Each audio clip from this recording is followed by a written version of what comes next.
Okay. Let me make sure we're good over here. All right. Everybody got their stuff off of Wi-Fi so we don't destroy the episode. Let me check.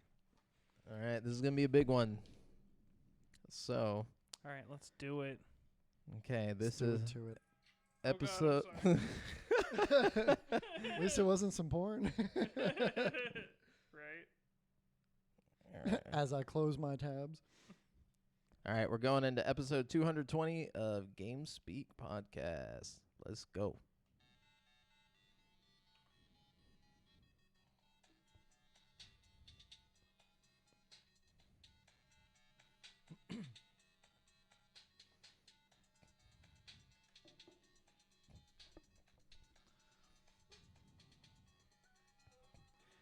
Yo, yo, yo, and hello and welcome to the 220th episode of Game Speak Podcast. New episodes go for free feed subscribers every Wednesday in audio format on Apple Podcasts, Stitcher, Google Play, Spotify, and all of your favorite podcast platforms, as well as in video format on YouTube so you can see us in stunning HD, where we need you to hit subscribe and click that notification bell. We are now streaming live every Monday at 7:50 p.m. CST on twitch.tv/GameSpeak Podcast if you want to catch the show live as it happens before anyone else.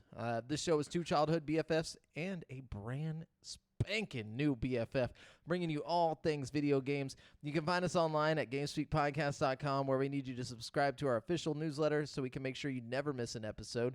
Also, be sure to join the community in the Facebook group at facebook.com/group/GameSpeakPodcast to hang and talk games with other nerds like us. I'm one of your hosts, Jamel Al-Jafra, alongside Brent Bulbasaur Bass. Alongside Devin, king of the 7-Eleven mayor. Yeah, that's a there good you one. go. He Yeah. lives there. He's Yeah. Creative. Yeah. Definitely more creative than the previous ones, for sure. yeah. Hey, I'm trying. Okay? I'm I working appreciate it hard when- here. And the effort is appreciated. I have one for you for next time. All right, check it out. Devin Dragonborn Mayor. You know what I'm saying? Go for the. You got to give him that. That's pretty cool, I guess. Yeah. You know, I'm not saying it's better than what you did today. Just kidding. It's like- I'm not saying like you're really bad at this. No, just kidding. But anyways, so what's been up, guys? Oh man, so much stuff has been up. Man, today has just been one of those days. I woke up today, and the fucking air conditioner was broken. At your house? Yeah, and I'm like, Oh my fuck. goodness. I was like, okay, whatever. So I go to take a shower. The fucking water's messed up. I was like, fuck.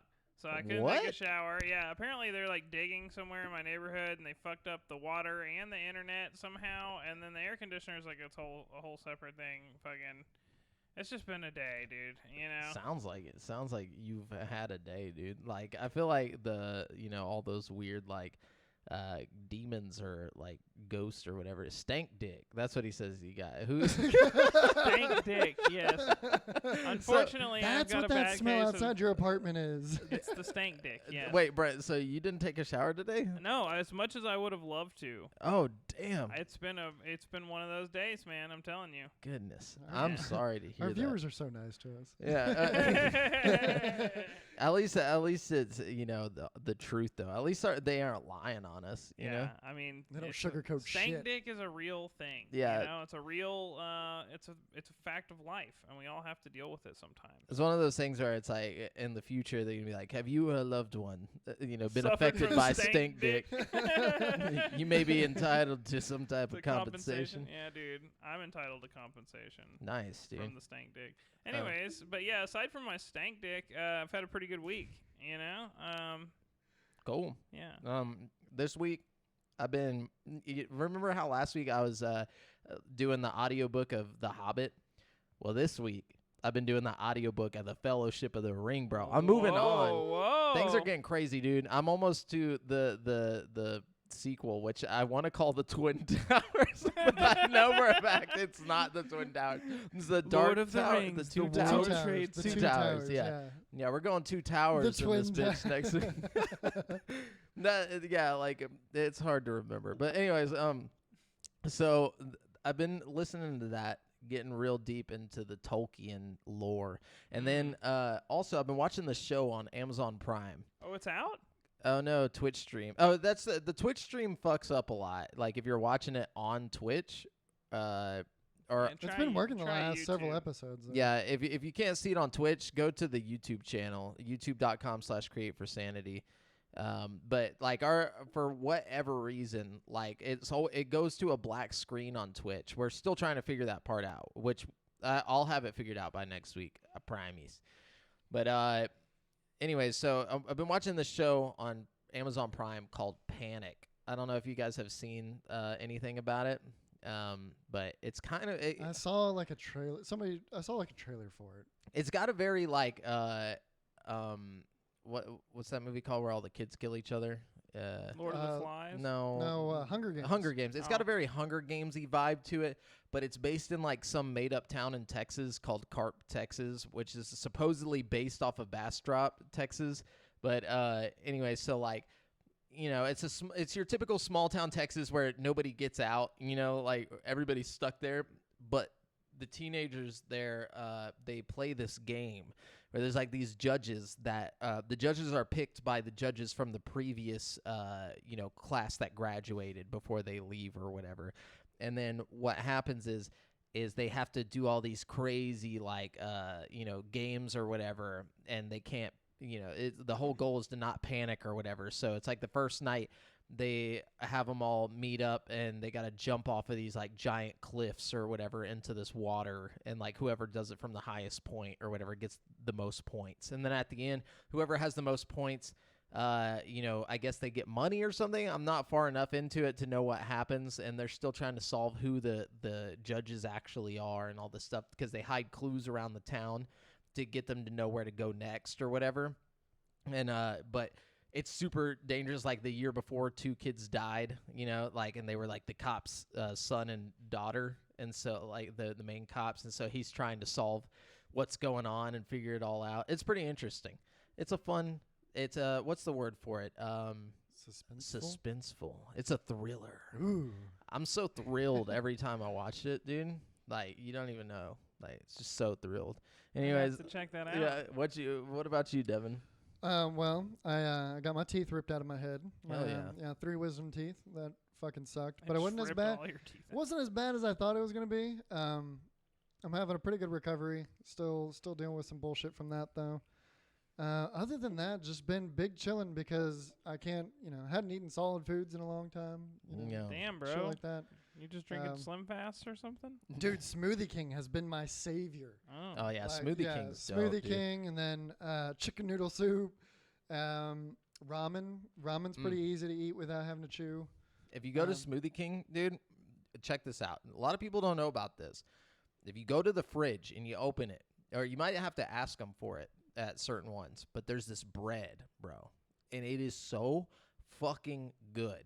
It's like they have like chocolate chip Yeah. How good is mocha this- bread or How whatever. good is this solid food, Jamal? No, it's soft. It's Oh. soft. It's like it's softer than that Cliff Bar you just ate. I'm Yeah, telling I you, know you could that eat was a this. struggle. But like it goes down so smooth with a strawberry smoothie. Like you just like take a bite of that chocolate chip bread and then like sip on some strawberry smoothie. It's so good, dude. I love the banana boat. The banana boat one.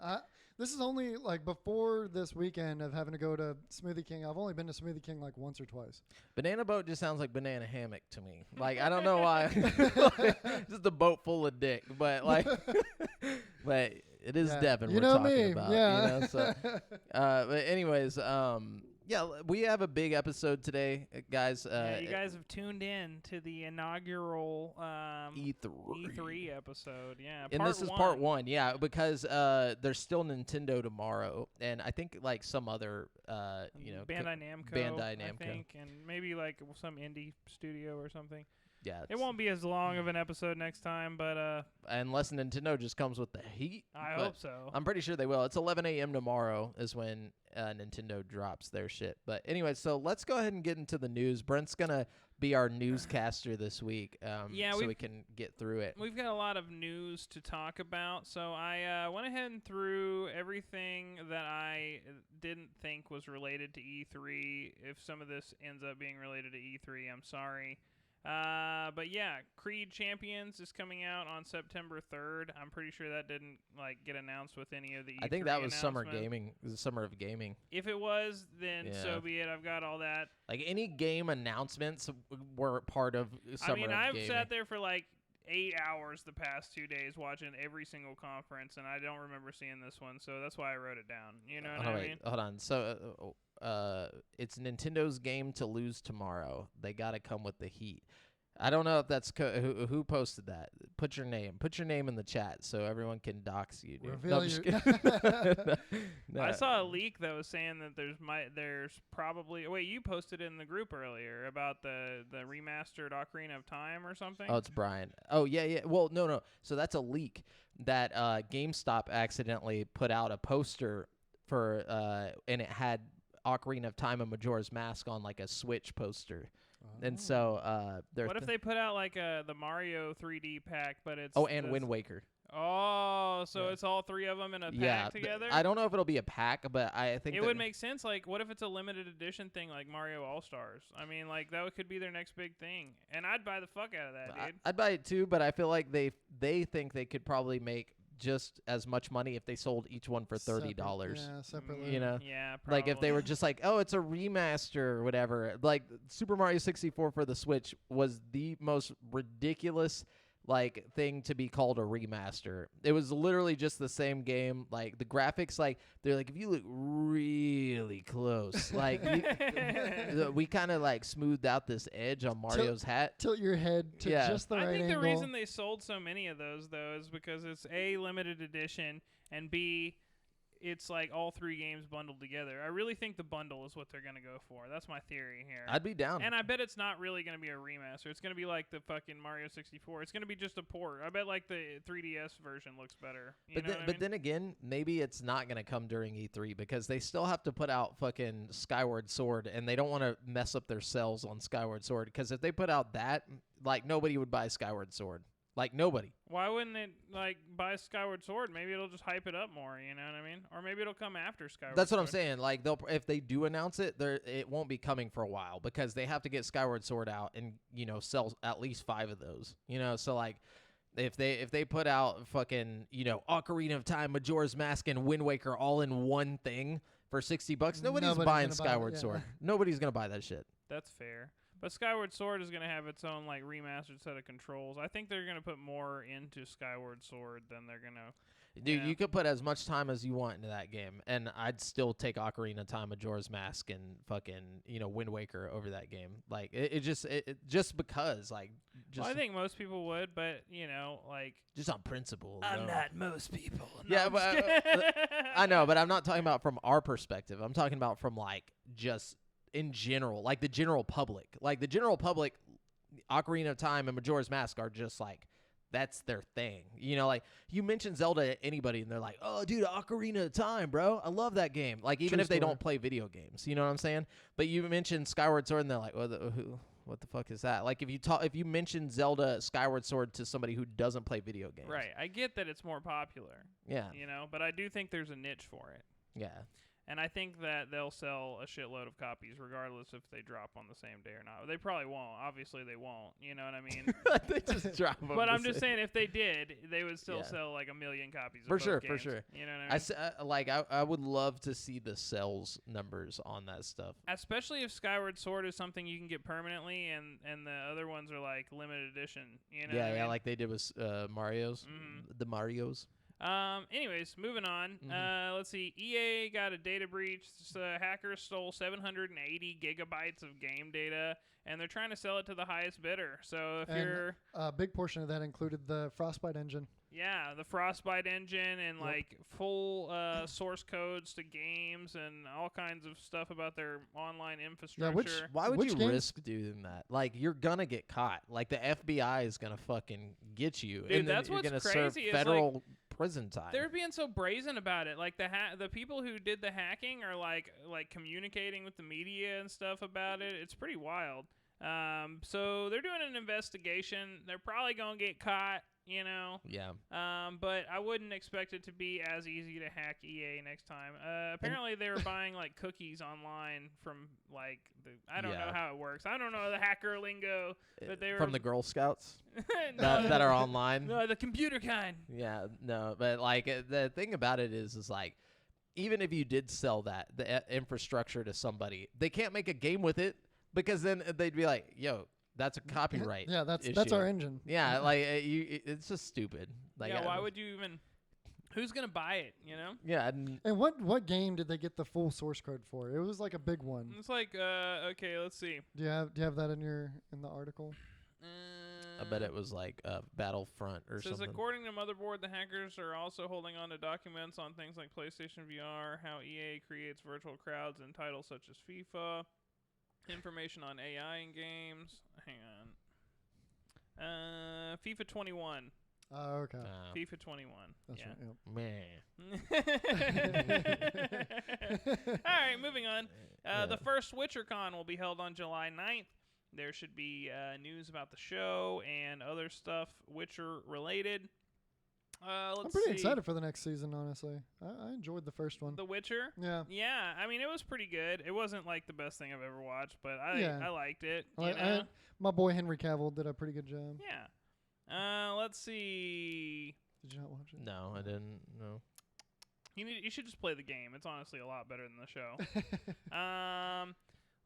Tesla did a presentation recently where they showed off their new car, the Tesla Model S Plaid, and it will have a PlayStation 5 level computer in the car, and they showed it off playing Cyberpunk and stuff. That's such a random thing to say. It's a PlayStation 5 level computer. He equated his processing power to that of a PlayStation 5. Yeah, it's so. just But wouldn't that be an the odd same benchmark. as like a next gen like console? Like because I they're think like he's both just the same level. specifically saying PlayStation 5. You know, like whatever the PlayStation 5 can do, the Tesla. Yeah, and this can came do. from Elon, right? Yeah. Yeah, and Because he's it's gonna probably be, not as he's strong gonna as be the very Xbox. tech specific. Yeah. I wonder if he got like the same like infrastructure as a PS5 or something. I don't know. Maybe- I know it's maybe AMD it's a similar- yeah, I was about to chips say it's and AMD, stuff. yeah. You know. But they got custom chips. You know, it's like, that's where I'm like, what? Anyways. Yeah. So Roblox is getting sued about their unlicensed music or their licensed music being used in an unlicensed way. So yeah, they're getting sued. Probably gonna get F'd in the A. Yeah. Let's You see. mean little children aren't following DMC laws? No. Let's see. Okay. In a press briefing, head of Xbox Phil What? Spencer chastised other companies for their approach to bringing console games to PC. He never mentioned Sony or PlayStation by name, blah, blah, blah. Basically, he just goes on and says that he doesn't like Sony's approach to releasing their games on PC like a year later. So Phil Spencer was kind of, it struck a nerve with him, obviously, because they were No, doing he like, was saying releasing it for full price years later. He said he wasn't cool with the structure of them like putting it out on PlayStation, then waiting till people like stop buying it on PlayStation, then putting it out on PC at the full price just instead to of drive revenue. yeah, just Yeah. to drive revenue. He's saying that's a bad it's bad for consumers. But it's interesting that he's so critical about this particular thing because he's usually pretty like, you know, oh, good move, other game companies. Well, that's and what he's saying. I feel like he sees that like, okay, this is the one area where we really are gonna make our money this generation is like branching out to PC players and stuff. And he sees that Sony's starting to make that little foot over there, and he's like, oh, I gotta fucking chop the head off of this before it starts growing. You know what I mean? I feel like he's like, okay. Yeah. I don't think so though, because like Xbox has always been on PC. Even with the original Xbox, like you could get Halo on PC. You know, like that's never been an issue. I mean, not always. Gears of War hasn't always been on PC. Like a lot of Not original all Xbox of them, games but a haven't. lot of them. This is the first time ever PlayStation's put anything outside of a PlayStation. You know, so like Right, and this is also the first year where Xbox has promised that all of their first-party games are going to come to PC through Game Pass. yeah. You know what I'm saying? Mhm. So it's like both companies seem to be making some kind of commitment towards PC. Yeah. It's interesting though. It's just weird though his attitude towards this situation because it's like I don't know. He seems more jaded about it than usual. You know what I mean? I just want to say, as we get further and further into this new generation, I'm so glad that I switched to PC instead of going with a PlayStation 5 like I I'm originally still planned. gonna get me a PlayStation 5. Don't get it twisted. But I am glad I have a PC. But with the PC and Game Pass, man, I mean, it's just such a good deal. Yeah, I think the main thing is that he's trying to keep that like personality of like I'm for the player and not for for the company, and I think that's why he brought it up. Is like because it makes him look nicer whenever he's like. Xbox, we put the game out the same day. You know, like if it's coming to PC, it's coming to PC. We're not going to wait till later and then try to put it full price on there later after everybody's already played it. Yeah, we're not going to pull a Rockstar and release it on 360 a month before the next gen comes so out. he saw a place where he could come in and be like, yeah, look at how dumb that is. But like, I think it's just PR stuff. You know what I'm saying? Like trying to be like, yeah, we're more for the gamer than PlayStation right now. You know, is what he's trying to say. That's definitely what he's trying to say. It's just weird that he's so vocal about it because he's usually not as. Yeah, he's usually homies with people, but I'm sure, like like I said, I think it's just so people will be like, "Damn, Xbox, they're just being friends," you know, with the Xbox people. cares. Yeah. All right, moving on. Xbox Series S is getting a cool little screen you can buy from Kickstarter. Like if you fund the Kickstarter, it's like the reason I put this on my list is because it reminds me of this thing I used to have on my original Xbox where it was like a little TV you put on. Oh, it made it like portable. Yeah, it basically turns it into a laptop. You like just attach it on top of your fucking Xbox and then you can like open it up. It looks pretty cool. Damn, Brent, you had all the cool shit when you were a kid. I dreamt of having these. Like, what was the other thing that you had? The Sega, the handheld Sega. Oh, the Game Gear? That was actually my sister's, but I ended up using it more than she did. You had all the shit that I dreamed about as a poor little child. Yeah, man. Brent's house was the crack house when we were kids, It dude. was He had definitely everything. the crack house, bro. He had it all, bro. I'm glad you had a good childhood, Brent. It was wonderful. And like because Brent had a good childhood, I also had a good childhood. I'd be over there just playing on Dead or Alive, like you know, like when everybody else couldn't even afford an Xbox. I'm like, I got that GameCube and the Xbox now. My grandparents really spoiled the shit out of me, is what it was. Hell yeah. They live like right down the street, and they would like, you know, when Christmas rolled around, there would be like whole rooms just like completely full of presents and shit. Like it was just Hell yeah, dude. His grandparents were dope. They They were were just really straight great. flexing on Brent. Like they come in and be like, "Oh shit, They would pick you me need up a from new game?" school sometimes in the middle of the day and be like, "We're having a Brent day." What? I swear to God, dude. It was So- awesome. My grandparents were awesome people. They really were. Amazing. And I'm not hating on and you know, just in case my parents do listen to this, I'm very appreciative of everything. Yeah, that y'all Devin's did for me. parents suck. No, I'm just kidding. No, Brent, they dude, had a Brent's lot of- grandma played Morrowind, dude. They had Oh, yeah. four She was fucking dope. kids. My grandmother like introduced me to like half of the cool games I played as a kid, like Max Payne and like Half-Life. Dude, I'm straight up his grandma just playing Morrowind. That's bro. badass. We would sit there and play Max Payne until the bird, like she had this parrot that would like mimic noises and words, and it would be in the next room like making like gunshot noises because because we play Max Payne so much. Anyways, He just cries like the baby that got killed. It's like, oh, God. that'd be fucked up. It just starts saying like Max Payne lines. Like, Yeah. I saw the pain in her eyes. Anyways, speaking of Max Payne, Remedy's Control is free on the Epic Game Store until June 17th. Make sure you scoop that up.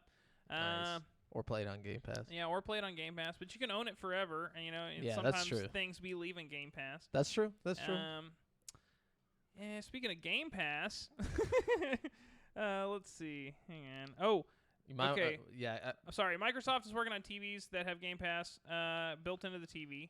What? Like Netflix. They talked about that last year. Yeah, but now they're they- really doing it. Yeah, so like now they're putting out like TVs that will have an app that will be like an Xbox Game Pass app. Yeah, and they'll be compatible with Bluetooth Xbox Well, they do like the controllers. xCloud.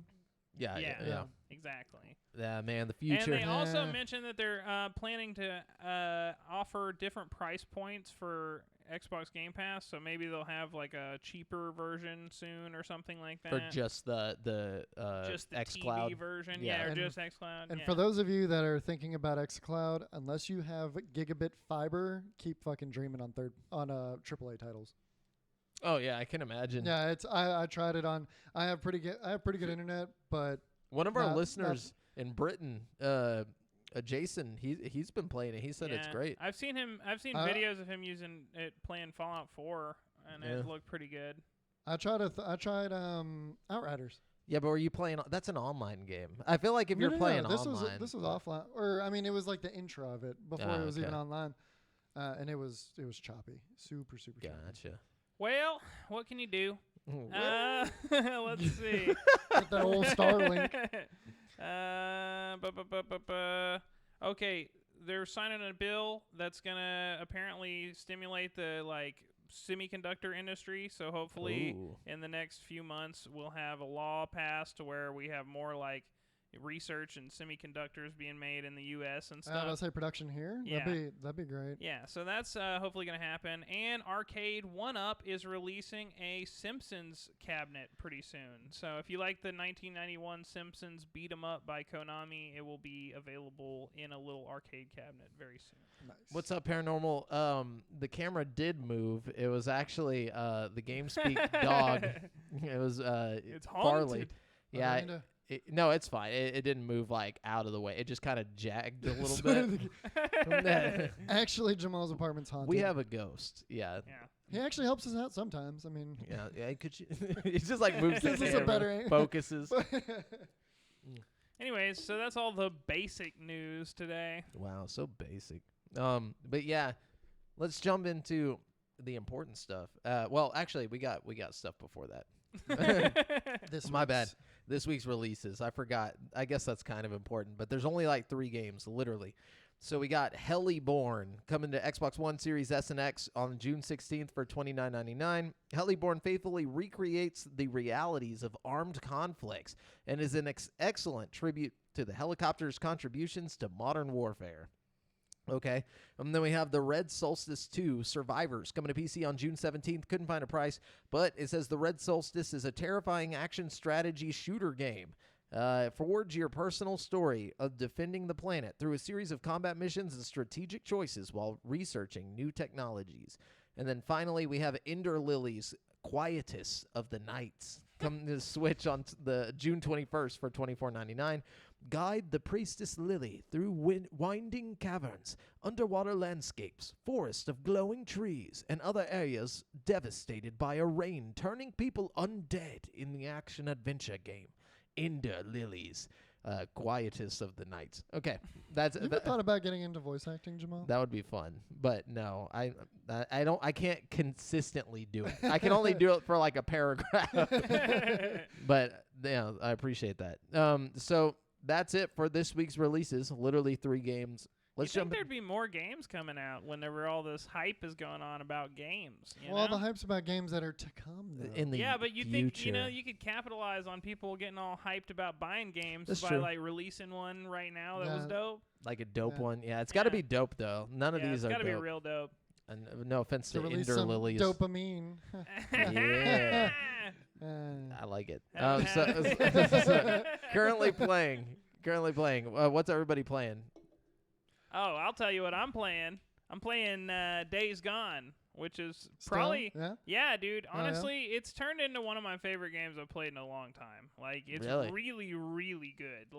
Once you get into the story and start getting attached to the characters and stuff, it's I don't know. It almost has that same Red Dead Redemption 2 vibe, where it's you're just really into In the it. story and Invested fucking and, into yeah. the world and stuff. And it's you have the option to fast travel, but it's you'd rather just drive there because it's the world is so pretty and everything is just, I don't know. It's you really get into it. It's a sweet game. It's really, really good, especially on PC. I feel like it wouldn't have been as good had I played it on PS4. I'm really pleased. Yeah, unfortunately, that game, apparently Sony was just yeah, we're not gonna do a sequel or anything to It that. kind of bums me out. I know a lot of people were bummed out about that. It was they didn't market it for whatever reason.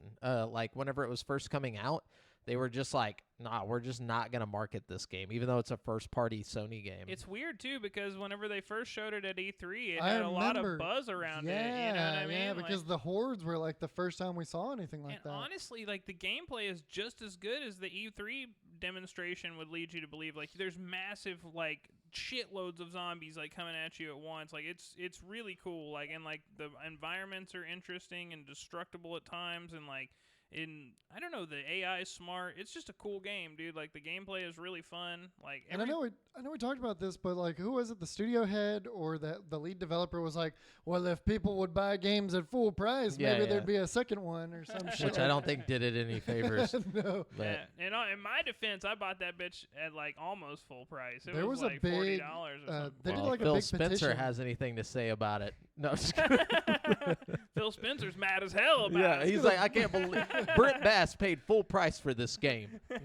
But anyways, that's all you've been playing? Oh, no, I played that, and then I played a little Population 1. I met this dude in the lobby who was, like, talking a bunch of shit and being really toxic and just kind of being a bully to everybody.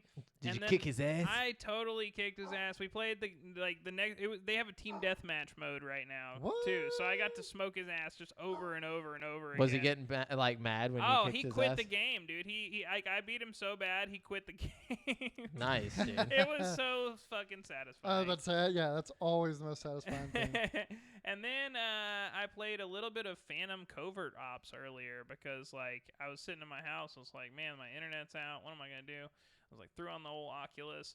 And I gotta say, this is a game I've had for a long time on the original Oculus Quest, but I haven't tried it on Quest 2 yet. That's kind of been my thing when I get bored, is like I pop on the Quest 2 and play a game I haven't tried that I've already owned, you know? Yeah. And some of them look way better. Some of them don't look noticeably better at all. This game looks way, way better. Like the gun textures and stuff are all shiny and like reflecty now, and they weren't in the Oculus Quest original version. The frames per second is obviously way higher. Like the character models look different. Like it's like night and day. Like how much better they made it look. It's incredible. It's one of the more like upscaled Quest 2 games I've seen. It looks like a PC quality game. Like it really does. Like Nice. yeah, and I played that a little, and that's it. Cool. Devin, you want to go? You go ahead. You got it. All right. So I've been playing Warzone, obviously. I got to mention that every week. Getting some We dubs. did get some dubs. Dub Brothers. And then I've jumped it because of all this Lord of the Rings.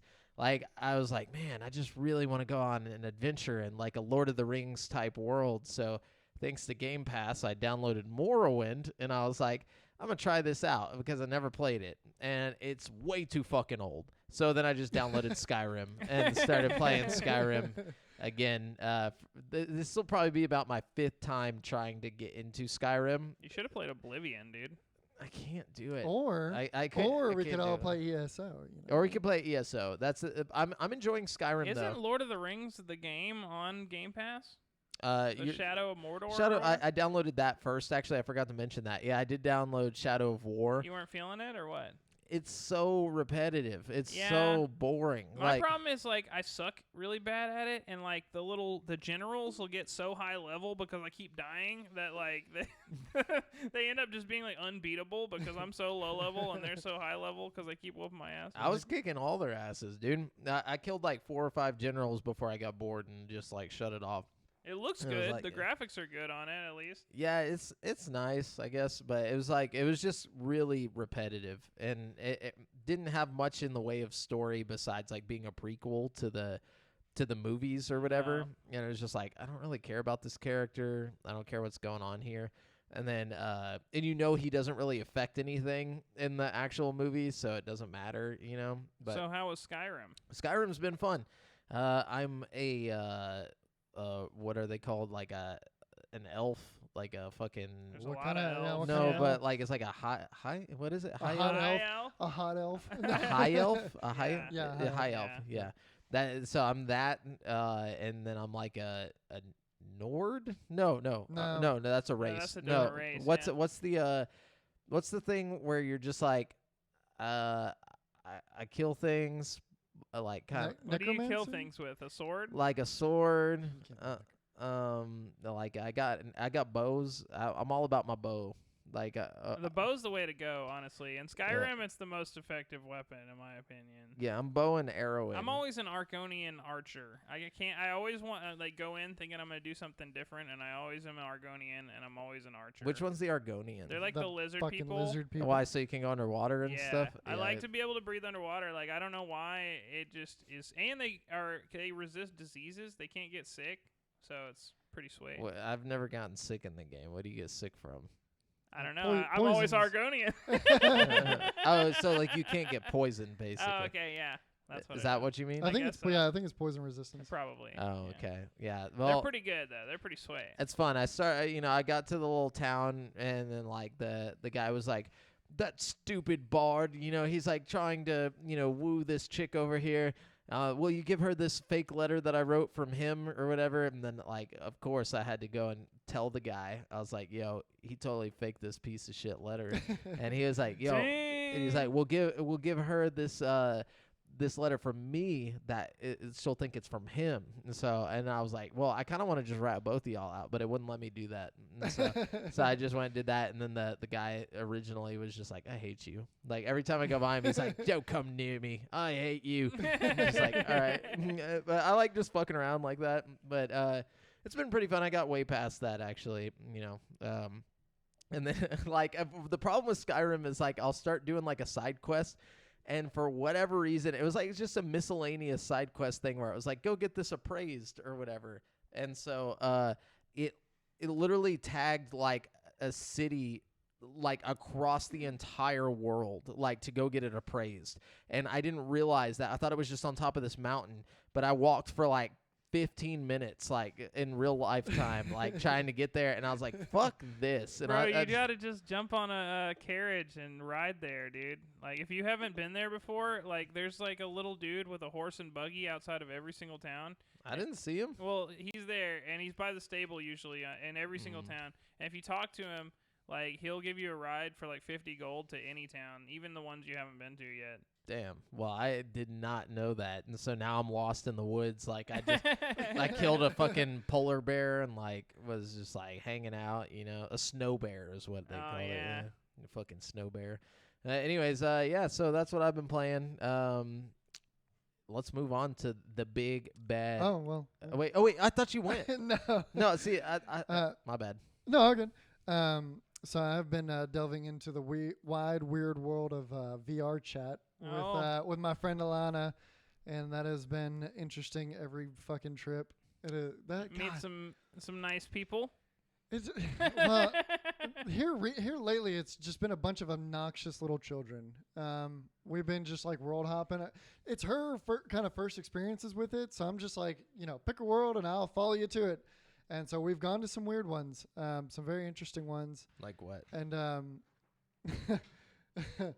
well, there's one that is a femboy Hooters. What? Yeah, I didn't pick any of these worlds either. Yeah, femboy Hooters. I don't even know what that means. Hold It's on. like Hooters, but with femboys instead of Hooters girls, I guess. Gotcha. Y'all keep going. Where else did you guys go? There was one that was like a movie theater that you could like somehow, I don't know how, I never figured it out, upload. You could like load in stuff to play on a big screen and everybody could just sit down and watch it. But the whole time we were in there, nobody played anything and everybody was just staring at a blank screen. There's an actual like app called Big Screen that's like only that. Yeah. Have you tried that? I did it once a long time ago. It's kind of tight. It's one of my favorite apps actually. Like yeah, I haven't played it in a long time. you got to go in at the right time because sometimes it's just people playing like porn and weird stuff. But like if you, but sometimes you go in there and they're playing like really high quality like 3D movies. Or if you go while they're doing the UFC fights, you can usually watch the UFC fights. Oh, I'll definitely have to try to give me a UFC fight. Yeah, it's pretty neat. And then so playing that a bunch. I've had people. I don't always sound like him, but I've had people tell me I sound like Mordecai. from regular show. Definitely. And I've looked into creating through like Blender and shit, making my own 3D model and trying to rig it. Surely somebody's made one already. No. Well, they have, but it's not public. Nobody's put it in like a public world. Really? Yeah. The one person that did it on like a couple YouTube videos, they only uploaded it for themselves. Dang, And that's so surprising. Yeah. There's no public world to get the avatar. And so I tried to resort to making my own. And after spending an hour with Blender and literally getting nowhere with it, and like not even figuring out how to use the fucking app, I was like, yeah, I'm Blender just is really It's difficult. hard, to yeah. use. it is so extensive. And after it was like an hour and a half. I didn't make any progress with it, and I just gave up. That's all right. You'll always be Mordecai to us. But it'd be Who so needs cool to VR be able to chat? like impersonate Mordecai in VR chat. Because I've even had like a couple of people now have been like, dude, you know what you sound like? And then I do like a couple of the lines from, and they're like, oh my god, like fucking You should lose just it. tell them people that you it's are. Yeah, I was about to say. No, I did with one kid, and he's like, hold on. And he like set his headset down. He's like, I'm gonna go get my brother, and he came back. And I was like, dude, I'm not the You voice should have actor. Now kept you the just keep it illusion playing. alive, bro. Yeah, dude. You could have He made that was- kid's day, dude. You chose Nah. violence. I'd rather ruin it. Yeah. He was he was so Right. disappointed. He's like he even put his hands down and everything. He's like, what? He's like, I went to go get my brother and everything. Damn. Aw. That's sad. That's like- pretty mean, It's like, dude. sorry, can, bud. Can you like harm like can you like fight in VR chat? They've got there's a bunch of worlds where you can play games and stuff. Like there's a Oh, whole okay. Among Us world that you can Oh, that's tight. you can play a fully fleshed out Among Us. You can play. There's like a Clue type game. There's a bunch of game worlds. I'm gonna Um, go into VR chat and like start my own like I don't know like therapy. Like I'm just gonna like have like a seat and like people can come to me and like with their problems and I'm gonna be like, all right, let's talk about this. You know, Jamel's therapy Yeah, world. Jamel's therapy I world. guarantee you there'd be like 70 people in there, like screaming by the time. Everyone, calm down. It'd start out right, like 2 people would come in, and one of them would sit there and like tell you their problems, and like 30 little kids would come in, like Yeah, no problem because we just started drum circle, bro. a bunch of femboys would No, come in, and be like, "This no. isn't Hooters." or you'd have the racists come in really fast and start ruining it that way. But those people have obviously have some problems that they need to work out. You're not you know? getting through to those kids, I promise. Hey, don't underestimate Jamel's. No, look, listen to me. I'm Middle Therapeutic ability. Yeah. Eastern. Middle Eastern. Let me talk to you about this. All right. And That, then- like, okay. He's Middle Eastern. He gets me. Yeah, he understands. He's not mad at me. But yeah. Anyways, Other than that, just Warzone that I can think of. But, yeah. cool. So let's jump into the E3. I've said this 4 times, but this time for real. We We're really going- mean it. Yeah. Buckle in, everybody. It's gonna be a long E3. It's a good thing though. It's Yeah. all good. It is a good thing. I feel like the more E3 news, the better. Yeah. Oh, I forgot. I gotta get on the internet. That's fine. I mean, Hold on. the stream may explode. Everybody, bear with me. 3, 2. All right, here we go. E3 time. So Yeah. we're starting it off with Jeff Kiley's Summer of Gaming thing that he did. And Yeah. No, Summer of Gaming I thought was IGN's thing. well, it's somebody's thing. Is that's it? I not, just like, want to know because I directly- don't know. I don't know. I know that Jeff Kiley is. It says Jeff Kiley's Summer Game Fest. Oh, see, So- So there were 3 things. There's Summer Game Fest. There's Summer of Gaming with IGN, and then there's E3. Oh God, Yeah. So Devin, pull up the Summer of Gaming thing because I didn't get that earlier. yeah. But I'll talk about this so you got plenty of time. Summer Game Fest basically kicked off, and they had tons of games they announced and showed trailers for, and et cetera, et cetera. The first thing they showed was an Elden Ring trailer. I don't know. Did you guys watch the Yes, Elden I Ring did. trailer? I did not. Bro, you didn't watch the Elden Ring trailer? No, I never played Elden Ring. I Of watched course it. you haven't played Elden Ring. Why is it? I thought it was like a continuation of an old series. No. No? Oh, okay. It's No, brand it's new a From IP Software from game. Software. Oh, okay. The way everybody was getting super hype about it, I thought it was a return of a series. I mean, it basically is. People It just just looks love- like Dark Souls, but like different. Like Oh. it looks like Dark Souls. Well, like then It does have a Dark Souls-y kind of vibe. I fucking suck at Soulsborne games. yeah, I mean like it has like it's written by George Railroad Martin or whatever. So like everybody's all into it. You know what I'm saying? I think like that kind of takes the hype level from here, which is already high, and then just puts it way the fuck up there. yeah. But there it was looks great. I mean, the graphics are bad. The graphics are for coming out now does not look very the good. graphics aren't bad. Like It looks like it looks early like, PS4. It looks like Sekiro or something. Like and those Which graphics is were early great. PS4. Well, not early, but like older PS4. You know what I'm saying? Like for a game that's coming out whenever PS5's already out, it does look kind of bad, in my opinion. I don't agree with that. And Xbox Series X or whatever. Like it looks like an older game. Like in my opinion, it just looks its age. Like they've been working on it forever. I don't think it looks bad, man. Compared to every other Soulsborne game, it looks, I mean, just as good. Like, I don't know. It looks good to me. No. But look at Demon Souls, that remake that they just made, and compare the graphics of Demon Souls. They didn't make that. Bluehole made that. Yeah, or but somebody. it's a Like, remake of their game. Yeah, I get it. I it get looks that fucking phenomenal. It looked good, but it wasn't a From Software game. True, You know what I'm saying? true. It was a remake by somebody else of a From Software game. And they have an aesthetic that they put out that's like part of their like look, you know what I mean? It's that like grungy, I don't know. It's something about it that has to look that way in my opinion. If it's going to have that exact like From Software feel to it, you know what I mean? Yeah, for sure. Anyways, but moving on, you guys go check out the trailer for that if you want. Tiny Tina's Wonderland. They announced this. There's a lot more on this and a lot of different conferences, but basically it's a spin-off Yeah. of Borderlands, and it's going to have Andy Samberg and Will Arnett and Wanda Sykes and a bunch of other famous people doing voice acting. Which they only showed a CGI trailer. It Yeah. wasn't like any gameplay. Yeah, they talked about it a little bit, though, maybe it was in the Gearbox conference, but it doesn't really matter. They talked about it, and basically it's going to be Borderlands just set in like a fantasy-style world. Like D&D. So there's still going to be guns and like all the things you love about Borderlands, but there's going to be like castles and dragons and shit too. Yeah. I don't know. It's I could going to fuck be with it. Yeah, it looks fun. Like I don't know. They didn't show any gameplay or anything, but like the concept seems fun to me. It does. It seems interesting, and I want to see what Andy Samberg plays. You know, like his character and all that stuff. I wish they would have done like at least some of the voice acting. Like even though it's Character CGI, they could have introduction. shown the characters. You Andy know? Samberg is going to fit in so well to the Oh, yeah. Borderlands world. Yeah. Like there's a character in the main game called Reese, I think is his name. And like he just reminds me of Andy Samberg. Like if he had been played by Andy Samberg, I wouldn't have even questioned it. Yeah. You know what I mean?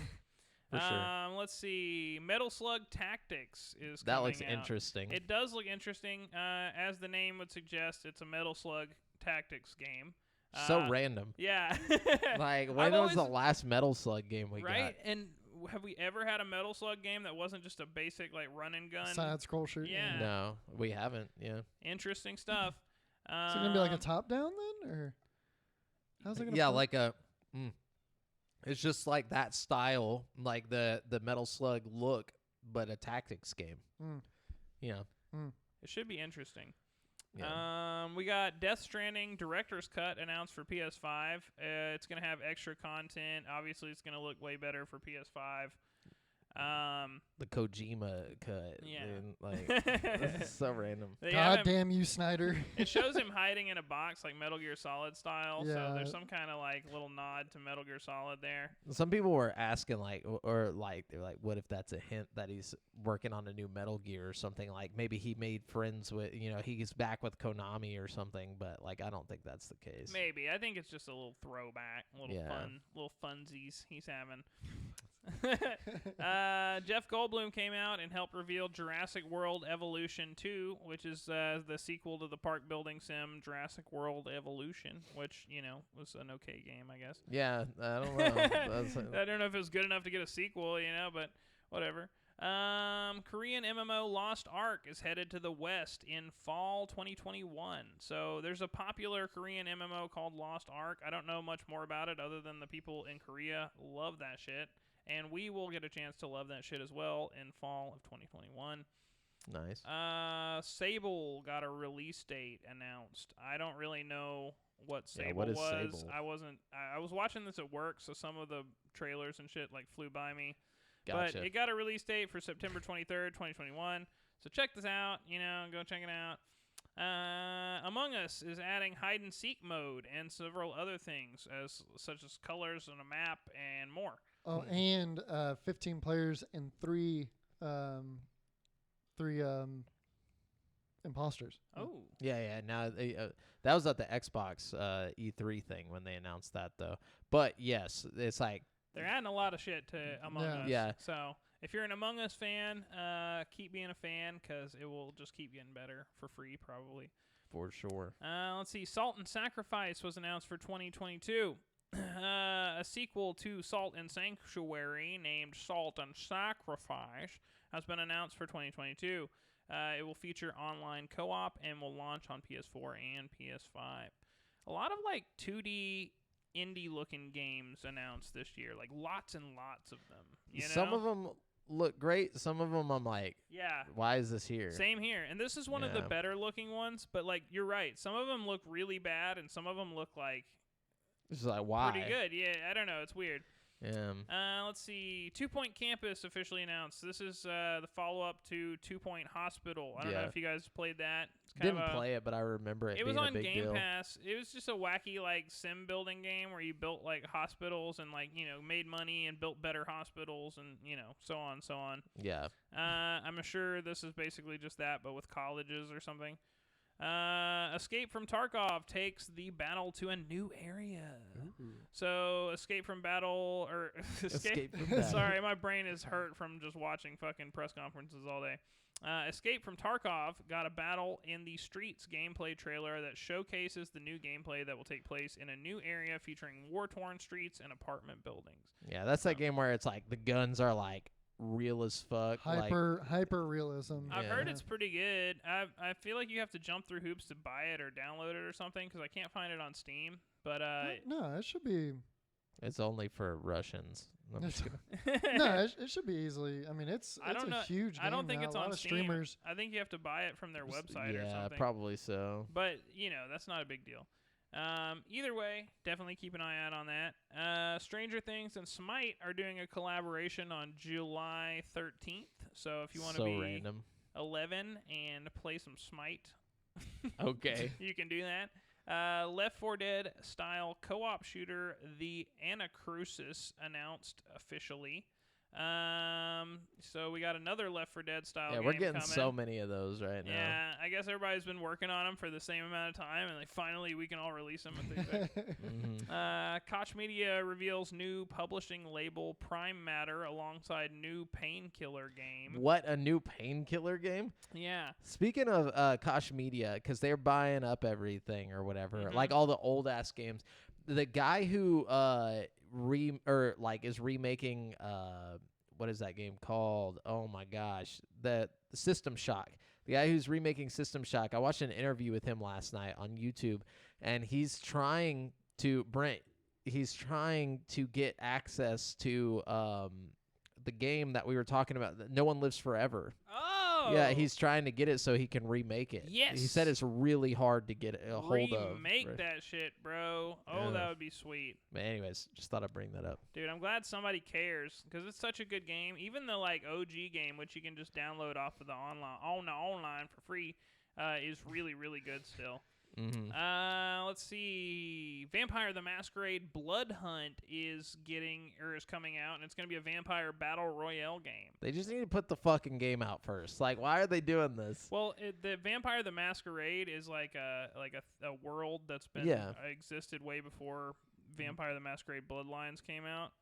So I mean, like, Oh, so before the original Bloodlines, it was already Vampire the Masquerade Bloodlines. Okay, so like Vampire the Masquerade is like a subsect of the World of Darkness universe. There's like Vampire the Masquerade. There's some Werewolf the Apocalypse, and then there's some about spirits or something. Like, Gotcha. I forgot what it's called, Spectre or something. But like they're all three like different parts of the same like shared universe, and they all have like different stories going on. There was another Vampire the Masquerade game announced like later in the show. I'll talk about it. But anyways, Vampire Battle Royale game coming 2021. I wouldn't get too hyped about Bloodlines though, because I don't think that's going to be coming anytime soon. Yeah, they didn't even mention it. I know, it's a shame. That's the one to really look forward to too. New Tales of Arise trailer revealed. Looks kind of like a Switch kind of graphics. Like, I don't know. It's another Tales game. Yeah. Fast and the Furious vehicles coming to Rocket League because boy. of Fast and the Furious movie coming out. Now there's family. Let's see. That Now game. there's Children of Light launching on Switch this month. So, oh no, it's Sky Children of Light. Excuse me. It's coming to Switch. Let's see. Overwatch 2's game director shows off Baptiste and Sombra's new look. So if you're an Overwatch fan, got some new looks coming. Planet of Lana is a beautiful off-Earth odyssey. This is another like 2D, 2D, like- game. Yeah, so don't get too excited about off-Earth odysseys sounding all epic. I'm sure it's epic, but it's not. You know, it's 2D. Damn. Not hating, but a little bit hating. Monster Hunter Stories 2 Wings of Ruin story trailer was revealed. That's going to come on July 9th.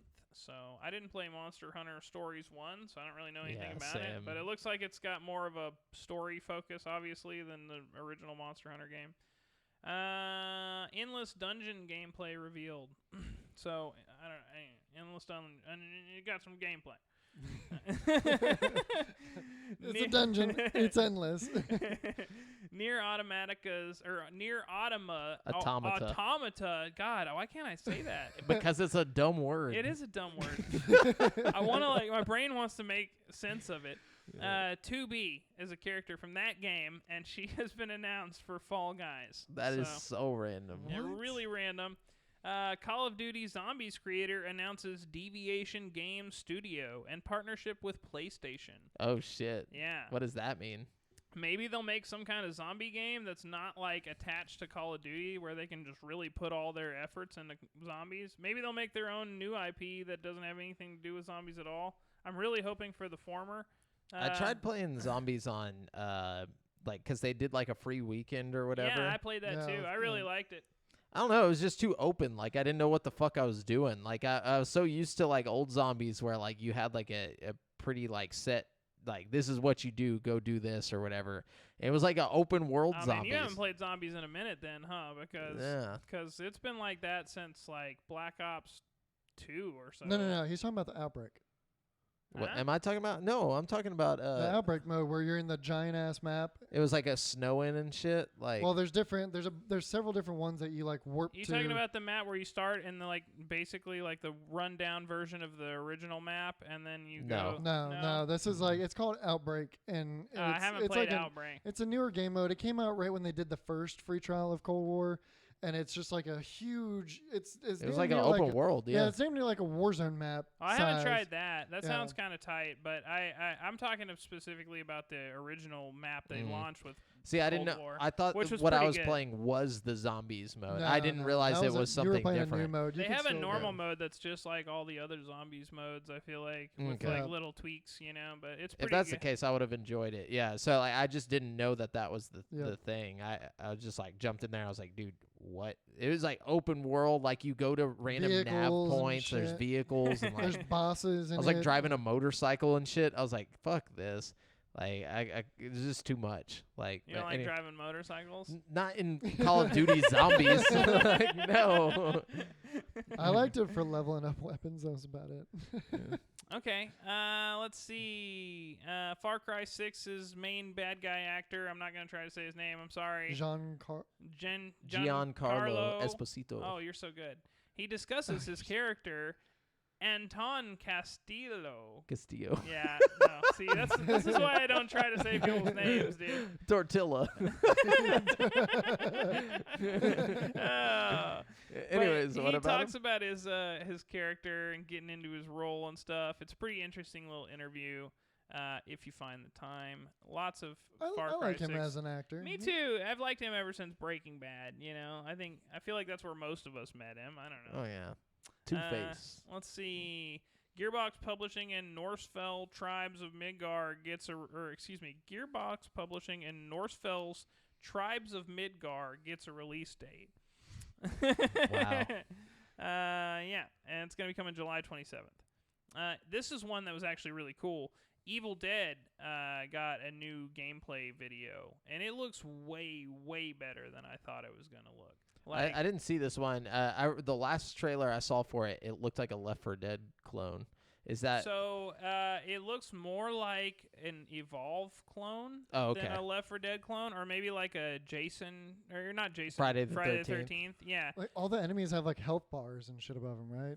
I think I saw this gameplay. I don't remember seeing the health bars. I remember like it reminded me of Friday the 13th, the game, or what's that other one, Dead by Daylight. Yeah. It has a Nice. Dead by Daylight vibe, but it's like the graphics on it look like Resident Evil 2 remake or something. Like it looks Damn. really, really good. Like I don't know, I'm really impressed. The combat looks fucking tight and like fast and like actiony.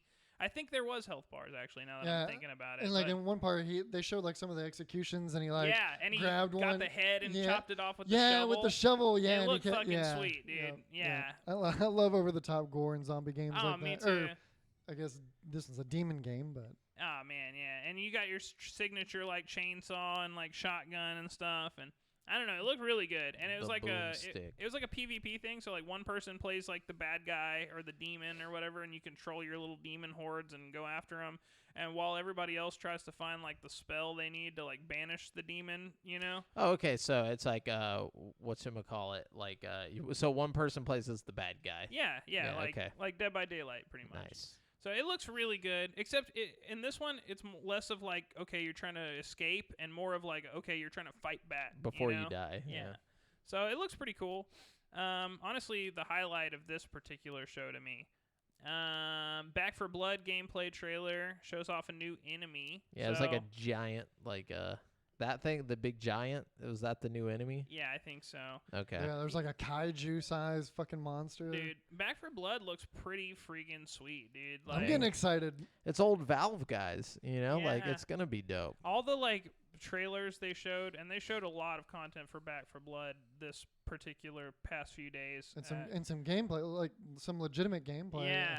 There was like I love the hordes. Like Yeah. there's good sized and there's a hordes. PvP mode that Yeah. they were talking about that looks really sweet. That's because in Left 4 Dead there was a PvP that like supposedly lasted forever. Like people to this day like still go on there and play it. Really? Yeah. Wow.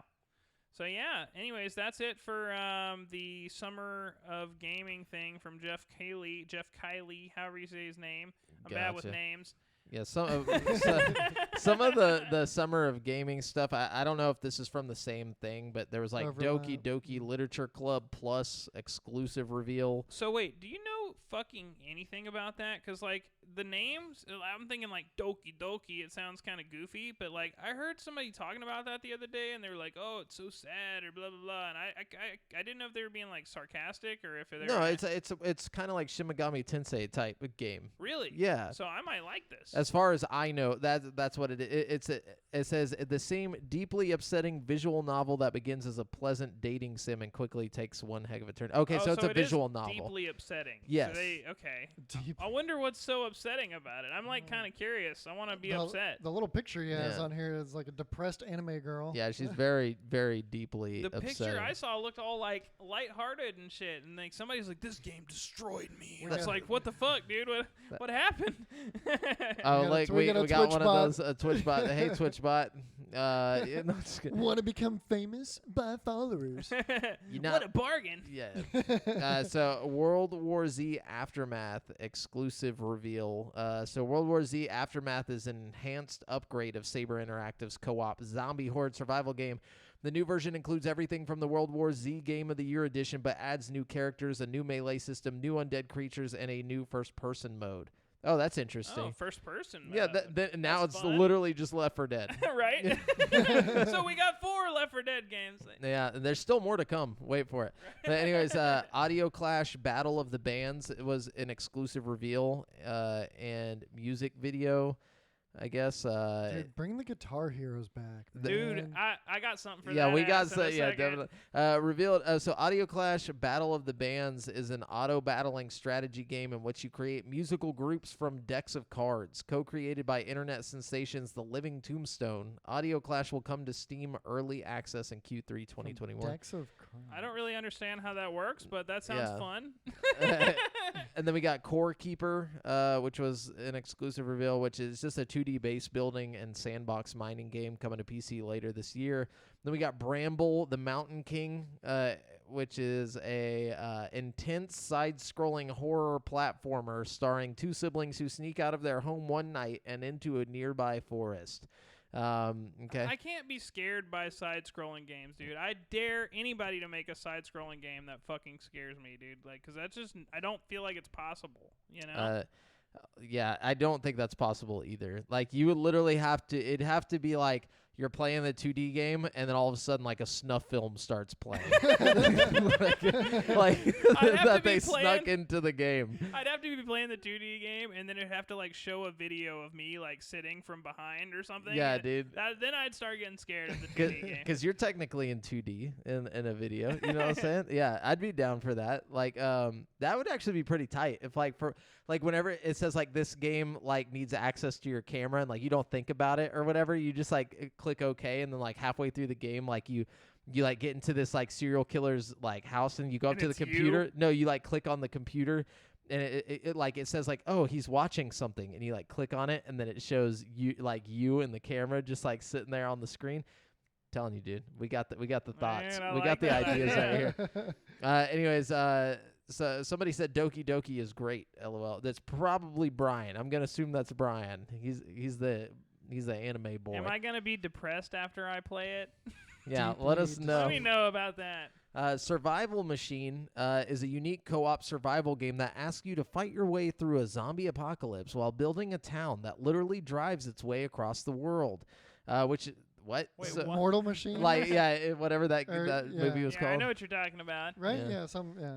Yeah. And then we got Black Tail, which is new studio. The Parasite Parasite revealed its first game, a first-person action adventure title starring Baba Yaga called Black Tail.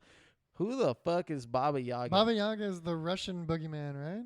I don't know. It's some kind of Sounds right? No, yeah. Okay. It's a in first-person some other- action it's game? Some European culture. Then Mortal Shell, The Virtuous Cycle is it says it's getting DLC, which I don't even know what They've been updating that game a lot. Yeah. Then we got Death's Gambit Afterlife exclusive platform announcement. So Death's Gambit Afterlife is a hugely expanded edition of the hardcore 2018 action platformer, and it's coming to Nintendo Switch this year. Okay, so sorry, it is not Russian. It is Slavic. It is a Slavic boogeyman, essentially. Oh, okay. Yep. So Yeah. they're starring the Slavic boogeyman? The Baba Yaga. I'm sorry, but if your name is Baba Yaga, you don't scare me, bro. Go get your name fixed. Sounds like What was something that you'd one, put on a pita. What was that one, Babadook? Or Oh, The yeah. Babadook, dude. Babadook, yeah. Yeah. That was a crazy thing. Anyways, Big Rumble Boxing, Creed Champions. Did you already yeah, mention this is the one we were talking about earlier. So yeah, Okay. you're right. I guess they did announce it, and the one show that I didn't, that I wasn't aware of. Yeah, it's coming to PC and consoles later this year. This is a follow-up to the VR Creed Champions that came out. Yeah, and it's going to be set in the Creed movie universe. Players will be able to take on the role of famous characters from the Creed and Rocky films, such as Adonis Creed, Rocky Balboa, Apollo Creed, Ivan and Victor Drago, Yeah. and then Clubber Lang and others. And then we have The Forgotten City.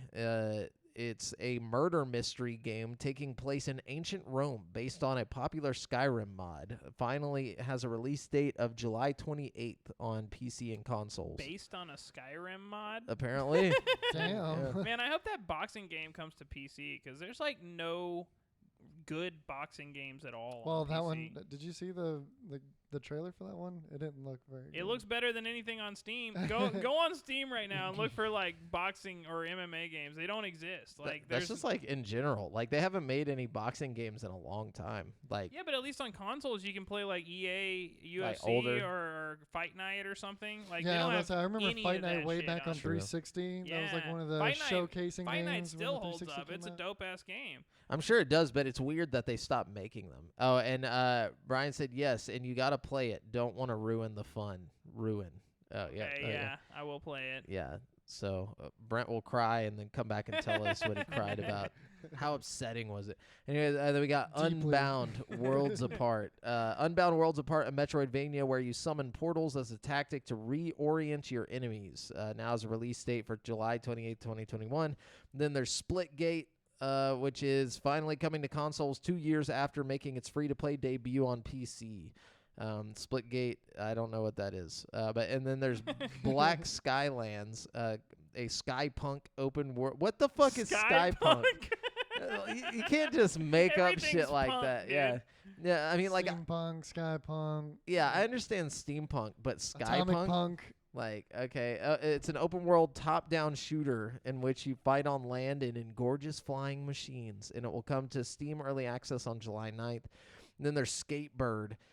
Skate punk. Yes. This looks ridiculous. Skatebird, the miniature-sized skateboarding game starring Birds, will arrive on Nintendo Switch, Xbox What? One with backwards compatibility on Xbox Series X and S, PC, and Amazon Luna on Are you August 12th. skateboarding little birds? Yes, Yeah. no, it's literally Oh fuck yeah, it's dude. literally little birds This on sounds tech decks. tight. Hold up. They're little birds Yeah, on dude. tech decks skating in like small areas. Oh, I'm so mad I missed this fucking conference. This sounds like the fucking one right here, dude. Best of show. and shit. Best of show. And then there's Sifu, which is a beautifully fluid martial arts action game. Oh, we saw a little bit of this at the PlayStation thing a while back. One of yeah. the state of plays they showed it off. All they did was like show some more like It's from the people gameplay, I of think. Absolver. They didn't show any gameplay on the original trailer I saw back in the day, so they're probably showing gameplay for the first it's a new game yeah. from Absolver creators, Slow Clap. So I mean, then they're really gonna put in the work for the martial arts in that thing. Yeah, it's probably gonna be tight. Like the trailer I saw looked pretty sweat.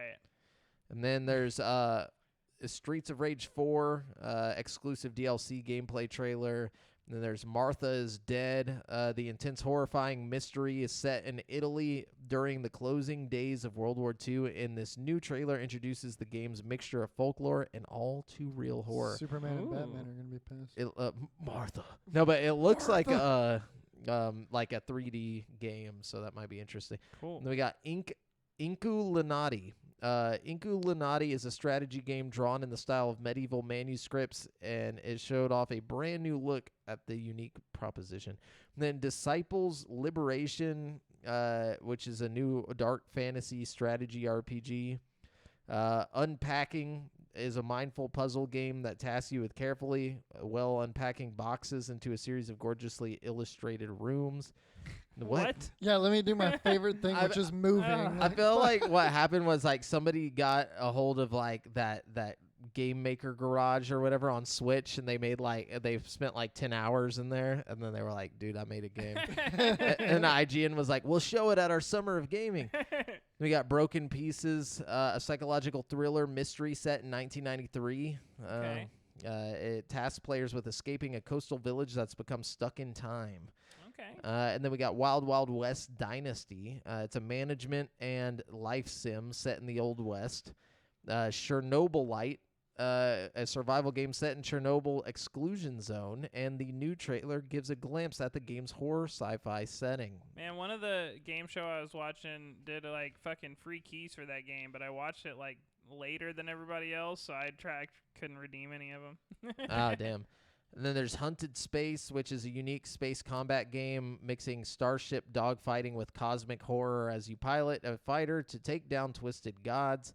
And then Arborea is a Souls-like roguelike. Arborea casts you as a troll on a mission to save their tribe by destroying monsters and appeasing the gods, all while exploring generated dungeons and adding equipment and mutations to your trolls.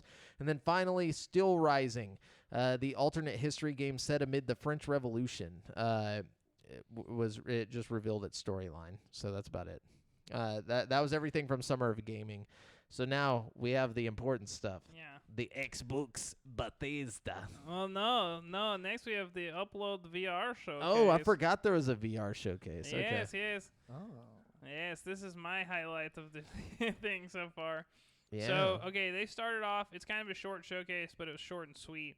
They started off with Fracked, which is a PSVR exclusive, and it looks really sweet, dude. Like, the gameplay starts with you, like, skiing down a mountain, shooting people, like, while you're skiing down the mountain, and then you, like, infiltrate this facility, and the graphics are all, like, cartoony looking, and, like, you're climbing up, and, like, you're on this train, and, like, the train goes over an edge, and, like, you're hanging off the train. It looks pretty crazy. Some like James Bond sounds shit. like a Yeah, good some James story. Bond kind of shit, definitely.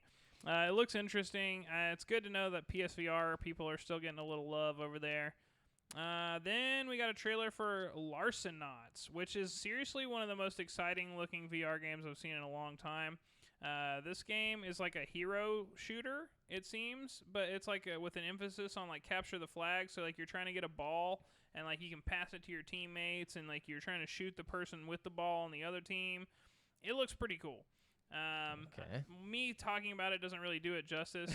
There's like tons of characters, and each character has their own abilities, it seems like. Nice. The graphics look really sharp. This one to definitely look out for. They had a trailer for Waltz of the Wizard's Natural Magic. I don't know if this is going to be a whole new game or like DLC for the existing Waltz of the Wizard game, but I think it's going to be a whole new game. Waltz of the Wizard is kind of a basic game as it is. It's like a $10 game where you like are in a room just doing magic on shit, but it's really, really good. So I'm excited to see what these developers do with the new update, or maybe not an update, maybe a whole new game. I think it's a whole new game, but I like the developers. So they did a thing on Song in the Smoke, and it was this guy basically talking about the VR game, and he's like, I wanted to make a breathing open world. He's like, I wanted to make all the animals like react to you realistically. He's like, I watched my kids chase fish around in a VR pond today for an hour just with a little net. And they're like, he's like, when the deer see you from a distance, they'll like look at you, and then based on the AI algorithms of like how full they are or how scared they are, they'll like wait for a certain amount of time before they take off, and like different things like that. He's like, What? it was. Why don't you just fucking walk outside? I want to be outside. I'm gonna make a game of outside. Dude, it looks cool, and he showed him with a bow, and he's like hunting and like making fires and stuff. This is Okay, definitely I like one to this look one. out for. Yeah. Let's see. Okay, this one looks cool. Or never mind, it doesn't look cool. Actually, it looks kind of cool, medium cool, not the one I was thinking of. Make up your mind, Brent. This game is called Against. Okay, there's another game coming out called Against, and it's like a pistol whip kind of game, but instead of shooting people, you're like cutting people with a knife or hitting people with brass knuckles or something. It's like a punching and kicking version of Pistol Whip, basically, with like a noir kind of setting instead of like a trippy 3D. I don't know. Now it's Melee. Yeah, now it's Melee. Looks interesting. This one is one I'm looking forward to, though. It's called Unplugged, okay? So this game is basically fucking Guitar Hero in VR, and it uses the Oculus Quest's hand tracking to, like, track your hands and, like, see what you're doing. So you, like, hit the notes like this, and you, like, I don't know, it looked really freaking sweet. And it's got, like, licensed music from, like, The Offspring and, like, other dope bands. I mean, so- that's a badass concept, but hand tracking still has a ways to go. I think a hand tracking not with fingers, but more so No, moving with down, your up and down the. it shows your fingers and like fretting. it was Wow, like that's weird. it was I don't know, man. And I've played games like fretting. Is that some a correct games term? use the hand tracking way better than Not other a ones. musician. It's like hand tracking labs, for example. That Yeah. game is pretty good. Like, have you tried that? Yeah. I mean, and I've messed with the current hand track. It just got an update not too long ago too. But I think to be able to be accurate enough to like do like a Guitar Hero game. I mean, don't all know. you're gonna do is like 2 fingers, 3 fingers. You know what I'm Yeah. saying? I'm thinking it can tell. You know what I mean? We'll have to see. Yeah. This yeah. isn't the only hand tracking game that was announced, though. Fucking, there's another one later. I'll go ahead and talk about it now. Called Into Hoop. And basically, the whole game is just you shooting basketballs at like a fucking like hoop, like arcade hoop, you know.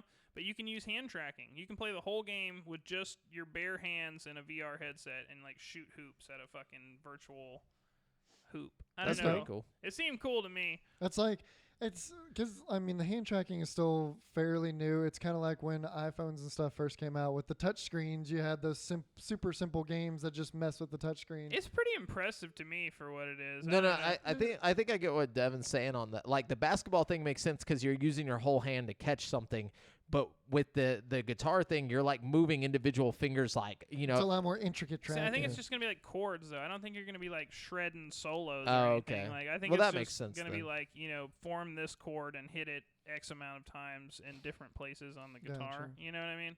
that makes more sense. But- I was thinking like you're just like hoping that you're hitting the right fret, like or whatever. I'm betting they'll do some kind of like free form solo thing whenever they, like I Yeah. bet they won't expect you to hit like individual notes. We'll see.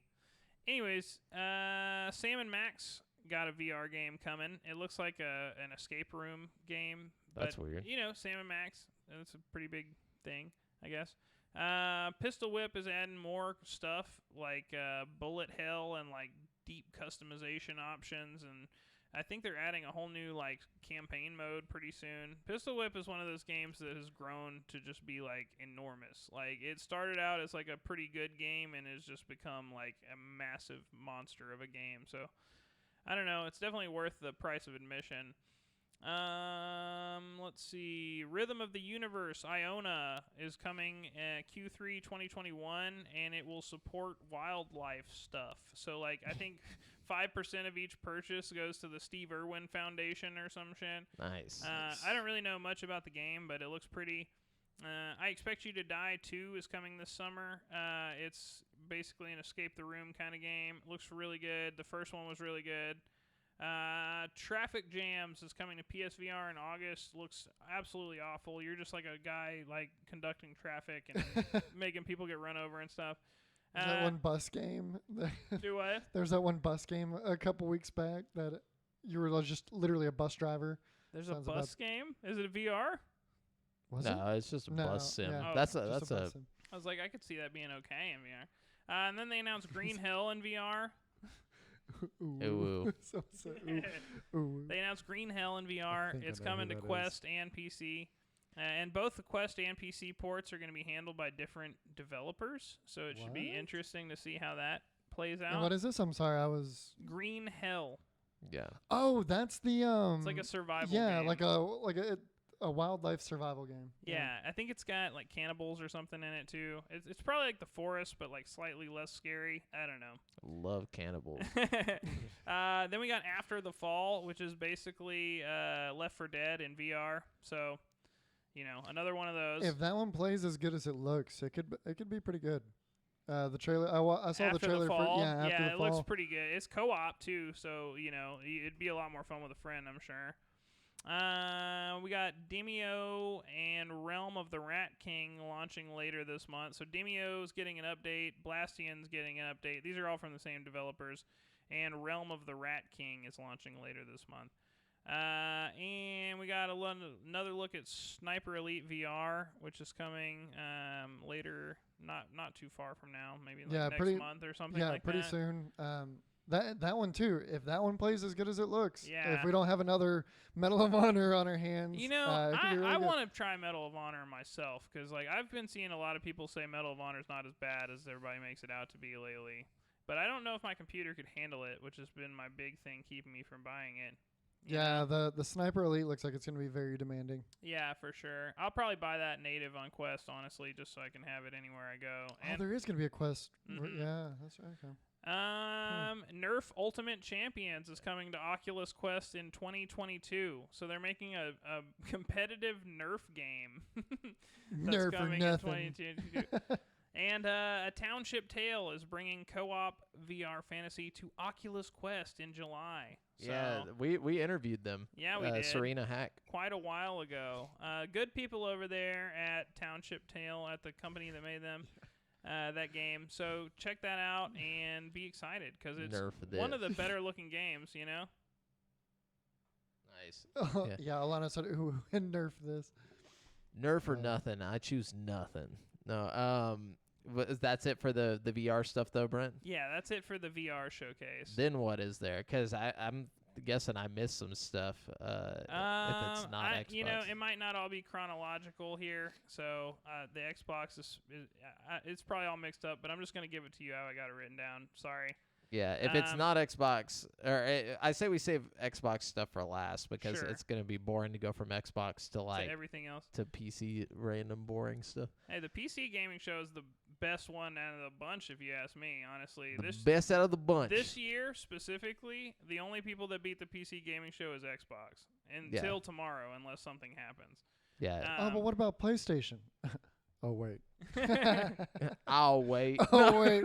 I still think they're going to do something pretty soon, I'm sure. Oh, yeah, of course they have to. We were looking it up earlier, and they have not announced a state of play anytime soon. Well, they haven't They had announced one last anything. month. I mean, Yeah, it was Yeah, on like the the 27th. 27th. Yeah, pretty recent. anyways, they had a whole segment of E3 about this game called Naraka Blade Point. It's looks tight. basically really tight looking. It's like a ninja battle royale game where everybody's got freaking ninja swords and they're shooting grappling hooks up. Looks into like the Tenchu. Like Tenchu if Battle Tenchu Royale? Battle Yeah. Royale, yeah. Fucking sign me But like up. way more like sped up. yeah, like Sekiro. like kinda. arcadey, maybe? Yeah. Yeah. It looked It looks really good. It definitely should be fun. Something to keep your eye on. It's probably going to be pay to play though. It won't be a free to play. From what I've read on it, it's probably going to be pay to play, which is good because that means that you won't have a bunch of hackers and shit. A bunch Hopefully, of microtransactions fucking the game up. Well, that doesn't. Okay, let's see. So the Ubisoft Forward, we got hit with the Ubisoft Forward. more like Ubisoft backwards, dude. Dang! So boring. So Dang! boring. No, it wasn't that bad. It was just It kinda wasn't bad. that great either, Yeah. though. They did the Rainbow Six Extraction. Oh my God. What happened? Sorry, I don't know what's going on with the internet right now. The intranet. Let me reload this real quick. There we go. Okay, so we did the Rainbow Six Extraction trailer. If this will load. Yeah. Which is like the quarantine game. Yeah, it was originally it's called Rainbow that. Six Quarantine, but they changed the name. Looks pretty cool, you know. Looks like Rainbow Six. Looks like Rainbow Six. It's like a PvE 1 to 3 player co-op game. I'm probably gonna play it. You know, I'm not like super hyped about it, but I'm probably gonna play it.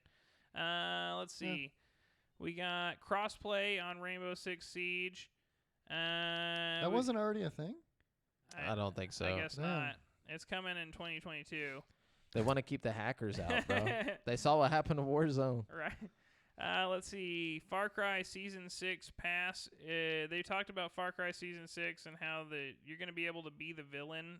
I don't know. Yeah, it was like some extra shit. Like they're It's like- already showing a season pass to a game that's not even out yet. They did that with Far Cry 5 too. Yeah. They had a whole roadmap for each DLC before the game even launched for Far Cry 5. I'm Like, excited for Far Cry 6, but at the same time, the more they keep showing of it, the less I'm excited about it. Like I don't know why. Like I don't know if it's because I'm seeing too much of it or if it's just the way that the game is looking. Like I'm excited about Gian whatever his name is. Giancarlo? Yeah, that guy. But like I'm always excited about the villains, but I think it's the setting. Like the setting doesn't look as beautiful as like a normal Far Cry game I does. think it's going to be diverse. I think with the place they're in, you're going to have different locales. Like you're going to have like the city environment, but there's also going to be like the tropical environment. Super jungle. That's what I'm hoping. I'm hoping there's going to be like some different stuff that they're not showing in the trailers, like setting wise, like because like all the browns and like just like nothing, like the dirt, it's just like dirt everywhere. I it's actually just kind of like- like the setting. I feel like it's a nice change of pace from the last game. I Yeah. don't know. I feel like it's like a throwback to whenever like every game was just like all the textures were brown and stuff like on the 360. You know, like back in that generation when they were like, we got to make it look gritty and real, so we'll just make everything brown rocks. It's just like, I don't want that.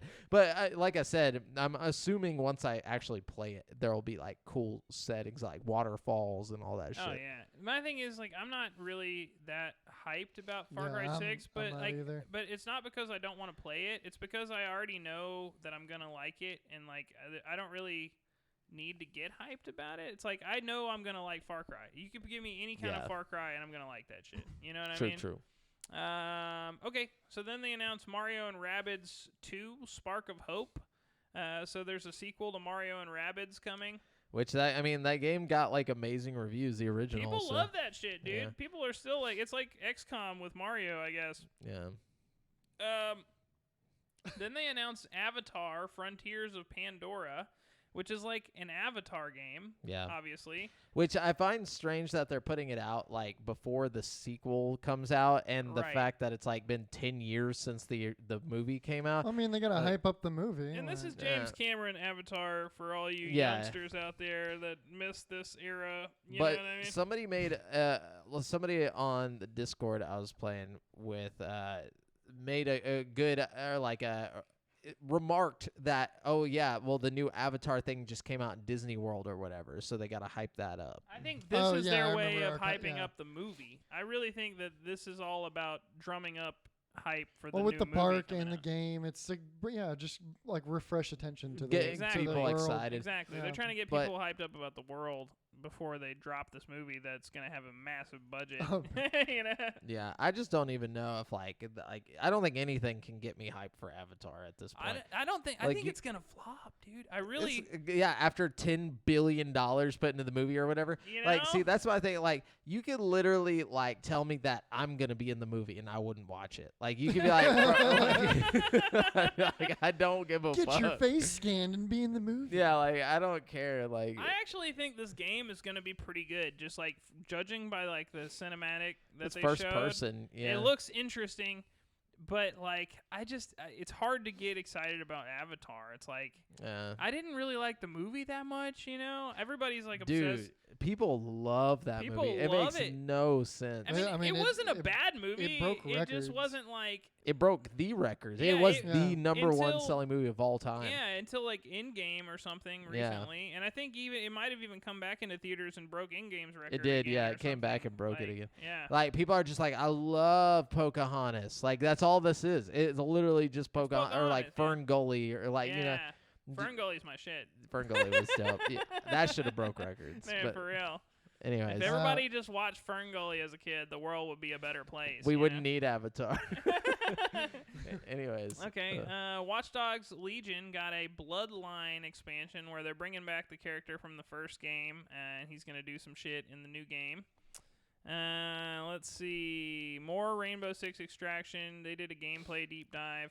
And they did Rocksmith Plus announcement. Did you see Goodness, this? Yes, I saw that. I don't hate this. I don't know. It seems kind of interesting to me. I don't hate it, but who the fuck's gonna pick up a guitar and play a fucking game nowadays? Like, it just doesn't. It's not gonna happen. But it's like not even a game anymore, really. It's Isn't like it a teacher? it it's just like a teaches you how to lesson, play yeah. guitar. Yeah. Yeah, but I mean, like, or you could just go on YouTube and like, you know, literally learn anything. Yeah, but you can't like play the song at half speed on YouTube and like have like direct instructions on specific things about the song. And like they have like chat rooms you can go in and like share tips and stuff together. I don't know. I feel like it's No, pretty it's neat. cool. It's really cool, but I just don't think it's gonna take off like they're assuming. No, Like, I feel don't like think it's gonna. You're take gonna off. go into that chat room and it's gonna be you. Like, Yeah. you're gonna be like, and one, like, maybe one other guy, and he's gonna be like, I don't know how to play either. No, And then you guys. I don't And then expect it y'all to are gonna blow figure up. it out together and then become the next Tenacious D. That's what's Oh, gonna I But like even that. if you Yeah. just get it and learn the roster of songs that they teach you on the game, I feel like you'd be better for it. You know what I mean? And apparently it adapts to your skill level. So if you're like really good, it'll like give you harder lessons, and if you're really bad, it'll give you easier lessons. You know? I feel like they must have like some kind of contract that says they have to put out a fucking Rocksmith game every like 10 years or so. Like, why do they do this? They've Like, only made one other Rocksmith game. no, there was like there was two of them. It was like there were two Rocksmith games, and Are then you sure about I'm that? almost positive. Hold on, can you check that? Devin? Yeah, I'm looking. At it. I see you going for the I like internet. that you can do acoustic and electric also on this one. So Rocksmith 2014. So I'm assuming there was a Rocksmith before it. Yeah, why would they put 2014? Yeah, there was- yeah, 2011 and then 2014. Oh, okay. See, I knew there was two of them, and it's like a very huge like time span between them. There was like what 3 or 4 years 3 before. years. Yeah. Yeah. Somebody must be buying these bitches if they're not even gonna make Days Gone 2 and they're gonna make fucking 3 Rocksmiths. Yeah, that's I mean, what I'm it's saying. gotta be cheaper than an Somebody's actual like, tutor. some dude's like, we got to put out another Rocksmith, and they're just like, It probably is cheaper than getting fucking guitar lessons though, and probably Yeah. more useful than getting guitar lessons. Frankly, It better you know come what I with a mean? guitar though. yeah. Well, you can use. That's the cool thing. You can use any guitar with it. You know what I mean? Including an acoustic guitar. True. I don't know. I might check it out. They did a deep dive on Riders Republic. If you're It's like the open world X Eh. games. yeah, it looks kind Eh, of. I'll stick with steep.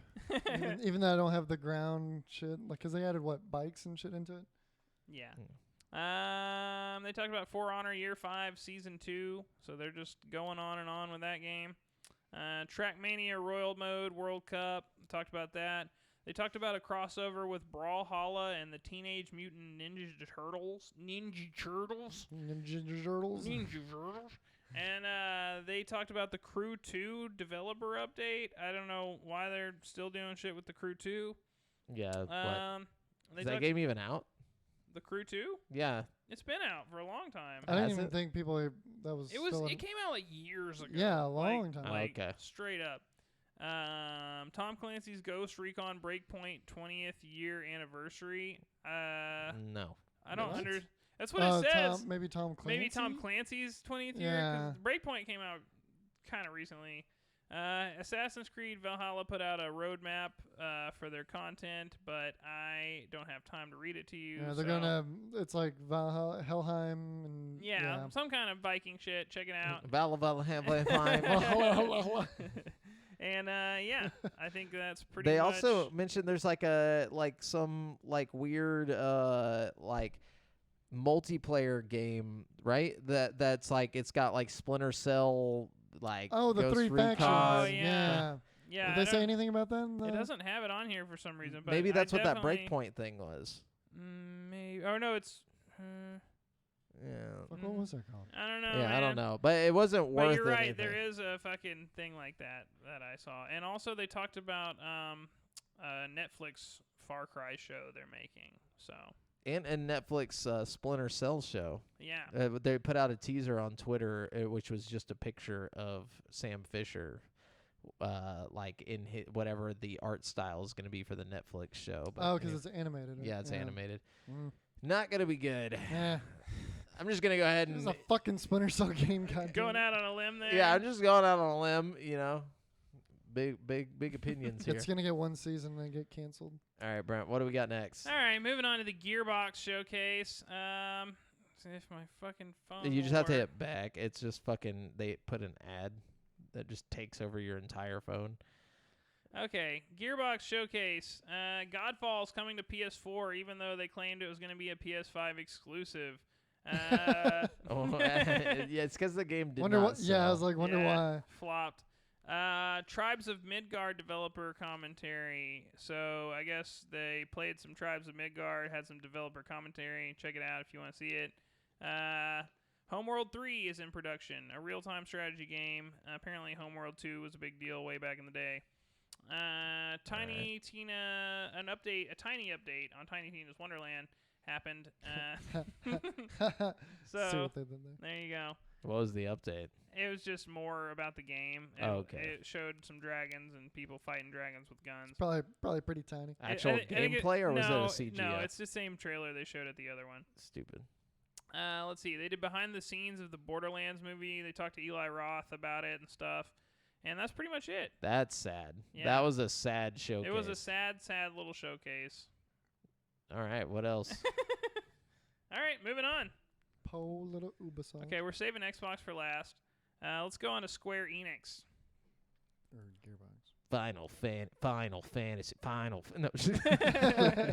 Square Enix was actually pretty interesting to me. A lot of people were really hating on it, but they showed off a Guardians of the Galaxy game that looks like, I don't even like Guardians of the Galaxy, but this looks really dope to me. Like, It looks like it could be entertaining. Yeah. I saw a little bit of the gameplay. it shows like, okay, so it mixes together like elements of like decision making and stuff from like narrative kind of games where you like, they're having conversations and then you get to pick what happens next. Like, okay, we throw Rocky Raccoon over the canyon or we don't. And like he throws him over the canyon and it's like Rocky Raccoon is pissed off at you now. Like, you know, and then the combat looks pretty good. It's like he's like sliding around shooting everybody and then like you give the order and Drax jumps in and hits him with an axe or something, you know.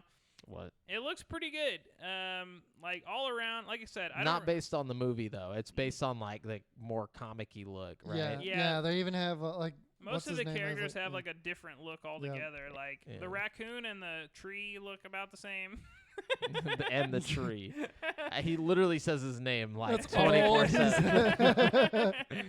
Look, What is it again? I am tree. I am tree. Yeah. Yeah, no, they look about the same, but like you I haven't know. even watched that movie and I know What's his name. name's got Groot. like highlight blonde hair, highlighter blonde hair. Yeah.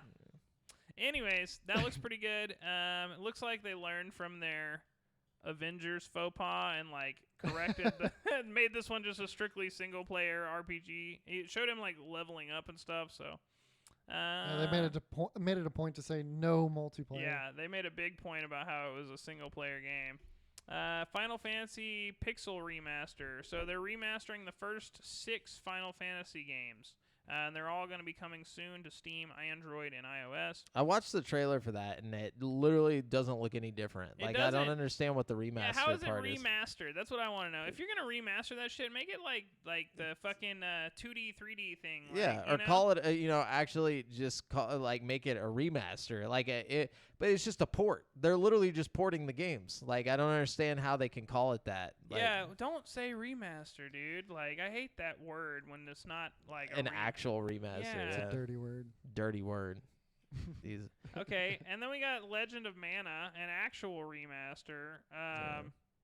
It's coming to Switch and PS4 and Steam on June 24th. Never played that game, but I used to have the CD of the album or like the soundtrack.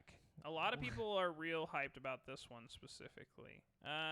Marvel Avengers got a trailer for the Black Panther expansion coming. I don't know if it's coming soon, but it's coming in 2021. So, Cool. if you're still playing that game, then then it's out there coming.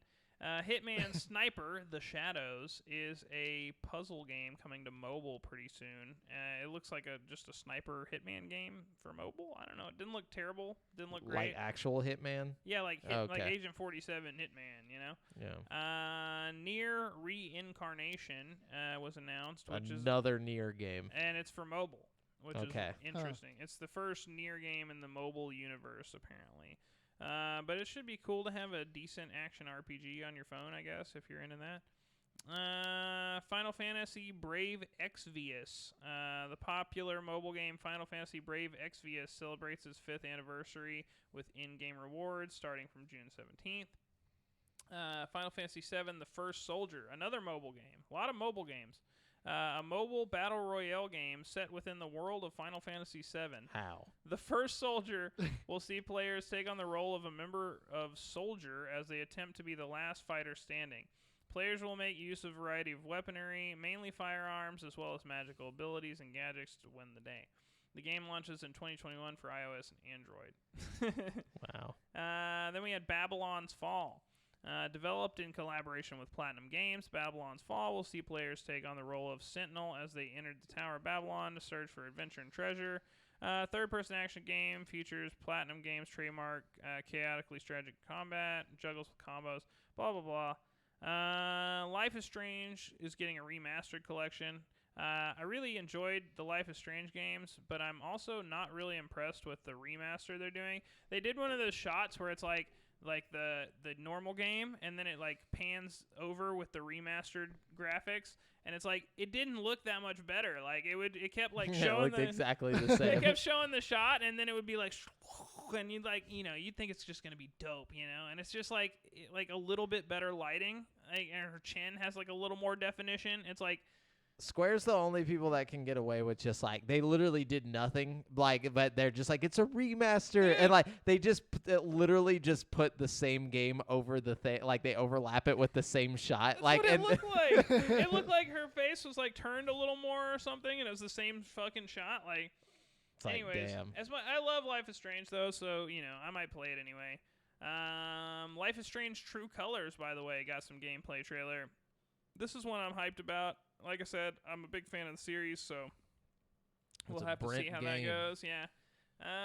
Let's see. What else do we get? Stranger of Paradise Final Fantasy Origin. The recently rumored Stranger of Paradise Final Fantasy Origin is developed by Team Ninja and will place a more action-oriented spin on the Final Fantasy franchise. The game will feature challenging, punishing combat. Turn-based encounters will not make an appearance. Stranger of Paradise will draw inspiration from the Neo series of gameplay games as players adopt the role of Jack, who, with his allies Ash and Jed, set out on a quest to defeat evil chaos. Blah blah blah.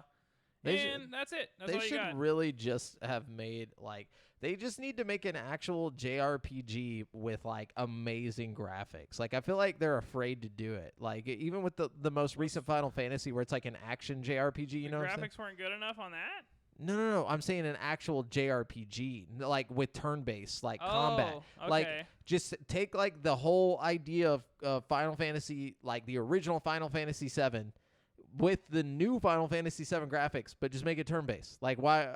I want to see. Yakuza Like a Dragon kind of did that, and they got rave reviews. That's what I'm saying. Like they need to just make more of those. I don't know why they're afraid to do that. Like they're just like, no, it's got to have some kind of like jump around action, or people will play it. I feel like it would play better, like especially like I say, like Final Fantasy VII did it okay, like the just normal like action, not turn-based. But I didn't like Final Fantasy 15's combat. No, me either. It was boring. I felt like I wasn't doing anything. It was weird and like felt just like kind of disjointed. It was like almost my biggest problem with the whole game.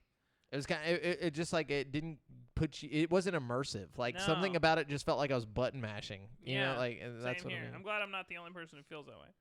I like button mashing. You would. I hate turn-based so much. So then they did a whole Back 4 Blood thing. They showed a lot of stuff about it. The PvP thing I was talking about earlier. Yeah. Definitely worth checking out. Which one is this at? It was its own thing. Warner Brothers had like a whole like 30-minute segment of E3 where they just talked about Back 4 Blood. I need to watch that one, but it feels like there wasn't a single conference that didn't mention Back 4 Blood. Yeah, it was all over the place. People are they're really hyping this game up. Watch it be bad. Right. Shh, shut up. Then let's move on to the future game show. Let's see. I would be so sad if it doesn't turn out. What the fuck is the future game show? I guess games that are coming in the future. I don't know. I don't know. The whole E3. Okay, so Instinction. Future game show kicked off with the world premiere of Instinction, a single-player co-op dinosaur slaying game. I've noticed a lot of dinosaur games too. And how's it called Instinction whenever Second Extinction is a thing? Like it's almost the exact same game too. Yeah, like, dude. What the fuck? So you solve puzzles, you explore lush environments, and you kill prehistoric pests. So there you go. Wow, it calls them pests. Yeah, dude. It doesn't sound challenging at all. Let's see. We got Grow, Song of the Evertree. Let's see. This is from Prideful Sloth. It's a sandbox game where you must plant, nurture, and explore unique worlds. No. Moving on. We talked about Jurassic World Evolution 2 again. Yeah. Let's see. Okay, then they rapid fired a bunch of like little games at us. They talked about The Tale of Paper, Get Packed Fully Loaded, Gatewalkers, Gametic, I don't know, Backbone, Beacon Pines. All these are like indie games. Trifox, Timberborn, The Rift Breaker, and there you go. And then they talked about Esports Boxing Club, which might actually be the game that I'm looking for because it looks pretty good compared to the Creed game. So you get good at this and you're in the esports or what? I don't understand. I don't know why it's called Esports Boxing Club. Makes me think of Wii Sports. Dude, But Wii Sports Boxing was a shit. Dude. This game looks like the shit. It's got like real boxers and stuff in it, which is like a huge thing that's hard to do with licensing.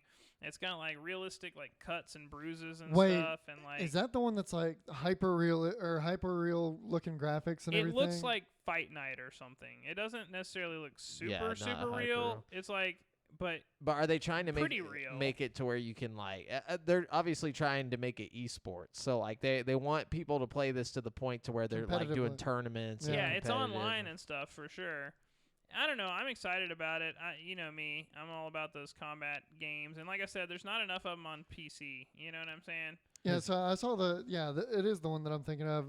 Did you see the gameplay for it? And stuff? Yeah. Yeah, I thought it looked like pretty damn, like they're going for pretty close realism. It and gets everything. better and better too. Like it's been, I've seen like early production footage of it like a year ago or something, and it's come a long way since then. So This is your shot to take your UFC video game skills, Brent, and take become them a and pro apply 'em gamer. to the next level, dude. Yeah, dude, Yeah. become a pro gamer. And like the movement and everything looks really good. Like Yeah. they're trying to And do they it. got all kinds of do like it real right. boxers. Like you can be Muhammad Ali and stuff. It looks pretty cool. Nice. Then they talked about Hell Let Loose, which seems pretty cool. It's a 100-player World War II shooter. It looks pretty cool. I That's mean, interesting. You know, 100 players, World War II. That's The graphics look pretty decent. Like 100 player. Like, is it a battle royale or like just a it says shooter? real-time strategy, metagame, and authentic battlefields. I think it's just a normal Oh, shooter. okay, I think okay. it's like Battlefield or something. But like, you know, It said real time strategy. I don't know, man. It's not 128. I don't Yeah. care. I know the video I saw of it was like, you know, first-person shooter action. That's what it Yeah. looked like to me. Then we talked about Red Solstice 2 Survivors, 8-player co-op, XCOM, basically. That was in our this week's releases. Oh, really? Yeah, so it's Oh, there coming you go. out. So we did have one. Yeah. Let's see. Lake got a gameplay trailer. This one kind of sounds interesting. It's like basically you're this lady who like left her old life and you go to be a mail deliverer in this town, and like you're just living like a normal quaint life in this little town, and you deliver mail and you go hang out with your friends and stuff, and it's basically just like a life simulator. From what I could tell with the trailer, there's no like conflict or anything. It's just like you're just living your life as this lady delivering mail. Like, I don't know. It looked So if you really. Always wanted to be an elder lady who delivers mail. Man, and This is the sim for you. Yeah, in 15 years we're gonna have a sim for everything where you Man. don't ever have to leave your living room. Red Bull drinking sim. Yeah, This is you got all that right. nature sim, that one VR guy. I was about to say we're about to have that. Okay, and then we got Eldest Souls.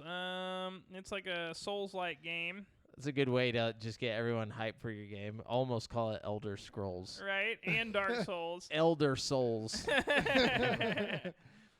Then we got another World War II game called Enlisted. This is another large-scale squad-based shooter. It seems just as interesting as that other game we were talking about. I kind of want to let them both come out and then buy whichever one looks better, you know, because they both look really good. I don't know. I'm all about a World War II game. That sounds fun right now. Yeah. Then we got Severed Steel. I don't know much about this. Got aerial acrobatics. Got fast shooting, sliding, Rootin' tootin'. rootin' tootin'. Let's see. And then they did the future hits montage where they rapid fired another like 10 games at us. So I'll just blast those at you like they did with me. Dice Legacy, Gestalt, Steam and Cinder, Iron Corbo, Kung Fu Janitor, definitely not Fried Chicken Incorporated, Ranch Simulator, Shim, Slit, or no, I'm sorry, Silt, not Slit, and Dome King Cabbage. So, and then they announced Sonic Colors Ultimate, which looks kind of cool. It's like it almost looks like, you know, that the 3D, the new Mario Bros. That's like 3D, but it's side-scrolling. Yeah, yeah. It's like the Mario or the Sonic equivalent of that, basically. Wait, so that's not the remaster of Sonic Colors? Oh, I don't know. Is there already a Sonic Colors game? Because that's what Yeah. it looks like to me. Is like it's side-scrolling, but then every now and then it'll go like 3D. 3D. Yeah, but that's Sonic Colors. Oh, okay, that was a game that came out on the Wii, I think, it came out on the Wii, and like on Xbox. It came out on everything back in the day. But they announced like a remaster of it. Well, it looks pretty good. I definitely would play it, you know. Then they announced a game called Starmancer. Basically, you're an AI controlling a space station. They announced a game called Kiwi, where you're two little kiwi birds working in a mailroom trying to, like, decipher mail. I don't know. It looks really cute and fun, and it's like a co-op game. It's one you'd play with your girlfriend or something, you know. Then we got Death Run TV. It's like a roguelite game. And then they talked about Chernobylite, which is another one that seems to be showing up at almost every show. It's like, it's got that same kind of vibe as like Atomic Heart and like, you know, like Stalker. Yeah. Anyways, then Team 17 did a little showcase where they talked about Hell Let Loose and Honey, I Joined a Cult and some other random things. And then a game called Harold Halibut was talked about, and it's got a really, really cool art style. Basically, like, the whole game is done in, like, a stop-motion, like, Wallace and Gromit type art. Like, they took a picture of, like, a stop-motion character, and then they animated the character with, like, fucking, like a program on the computer that moves real people's movements into these, like, dolls, basically. Like bring them to life. Yeah, it's pretty interesting how they did it. So I like don't just know. animation rigging, but in a game. Yeah, Huh. and the result is like a basically a stop motion like movie, like Nightmare Before Christmas or something. It That's looks pretty cool. really, really cool, and I think it's gonna be a neat game.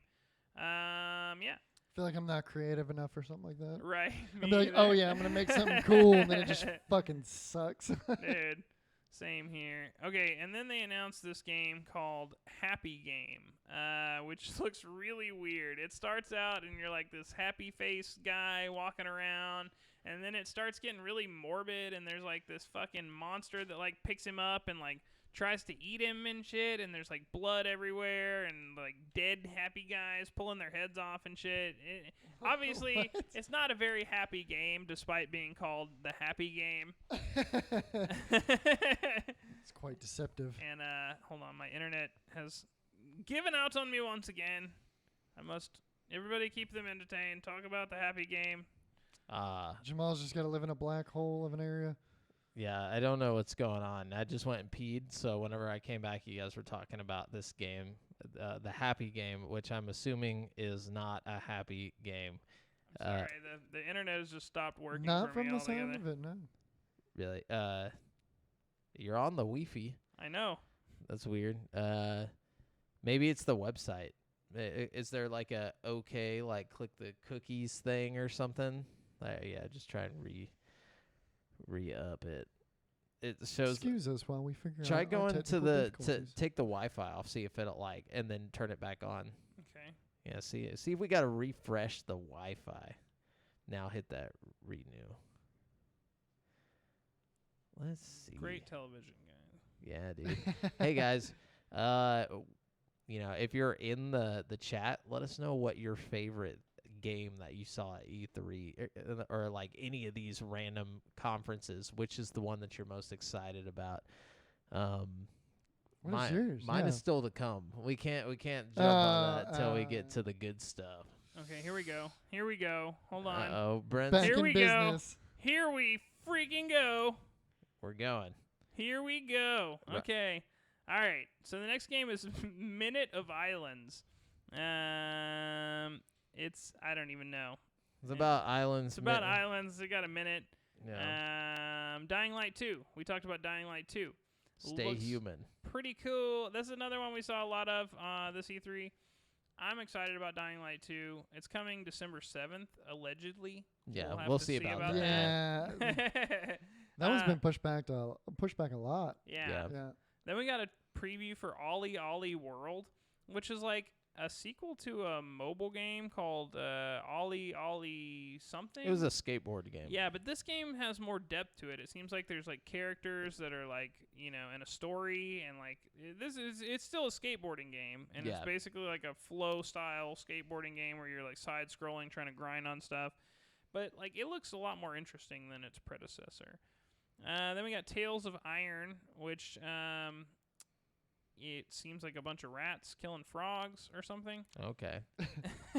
Yes. Why didn't you just say so? Yeah. And then we I'm got, in. let's see. It says movie games. Hold on. God of War and Twisted Metal director David Jaffe took over the show for a short showcase of movie games' upcoming projects, including news of a collaboration with VFX house Platige Image for forthcoming Crime and Mob Mafia game. Other games featured include Lust from Beyond, Fire Commander, and Winter Survival Simulator. Then they talked about Xseed Games. Publisher showcase from Xseed Games delivered footage from Akiba's Trip, Hellbound and Debriefed, Shadowverse Champions Battle, Story of Seasons, Friends of Mineral Town, Rune Factory 4 Special, and Rune Factory 5, which is coming to Nintendo Switch in 2022. Then they talked about Batora Lost Haven. It's an action RPG.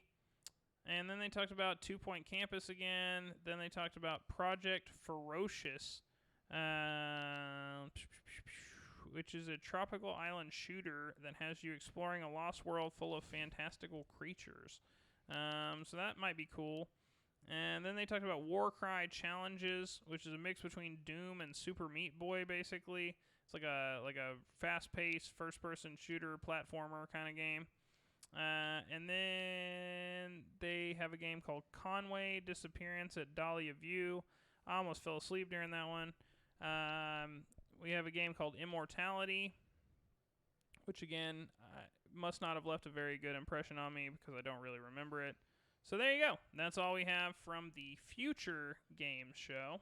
That was a horrible conference. Yeah. Like that like that, none of that. I mean, maybe like Dying Light, but that's, I don't even consider it part of that conference. Yeah, like, Dying Light was definitely like the highlight there. Let's see. Let's move over to the PC gaming show so we can actually have something interesting to talk about for a little bit. Because a couple of these are kind of interesting, but they're probably not big games that you'd know about already. They talked more about Naraka Blade Point. They talked about a game called Dodgeball Academia, which kind of looked like Mario Tennis for the Game Boy Advance, except instead of Mario Tennis, it's dodgeball? Okay. I don't know. It looked fun. Then they talked about Raw Men, new trailer. It's like ramen, but raw men. Like, these men is raw, Yeah, dog. raw.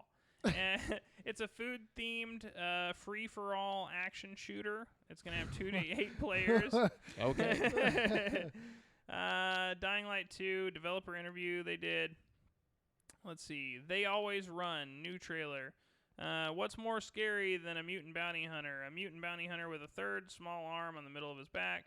I thought they were going to talk about something else, but Heyo. with the third small arm. They showed a trailer for Orcs Must Die 3. Here's the other Vampire the Masquerade game. They showed a trailer for Vampire the Masquerade Swan Song, which seems like a less like action-oriented and more story-focused addition to the Vampire the Masquerade series, I guess.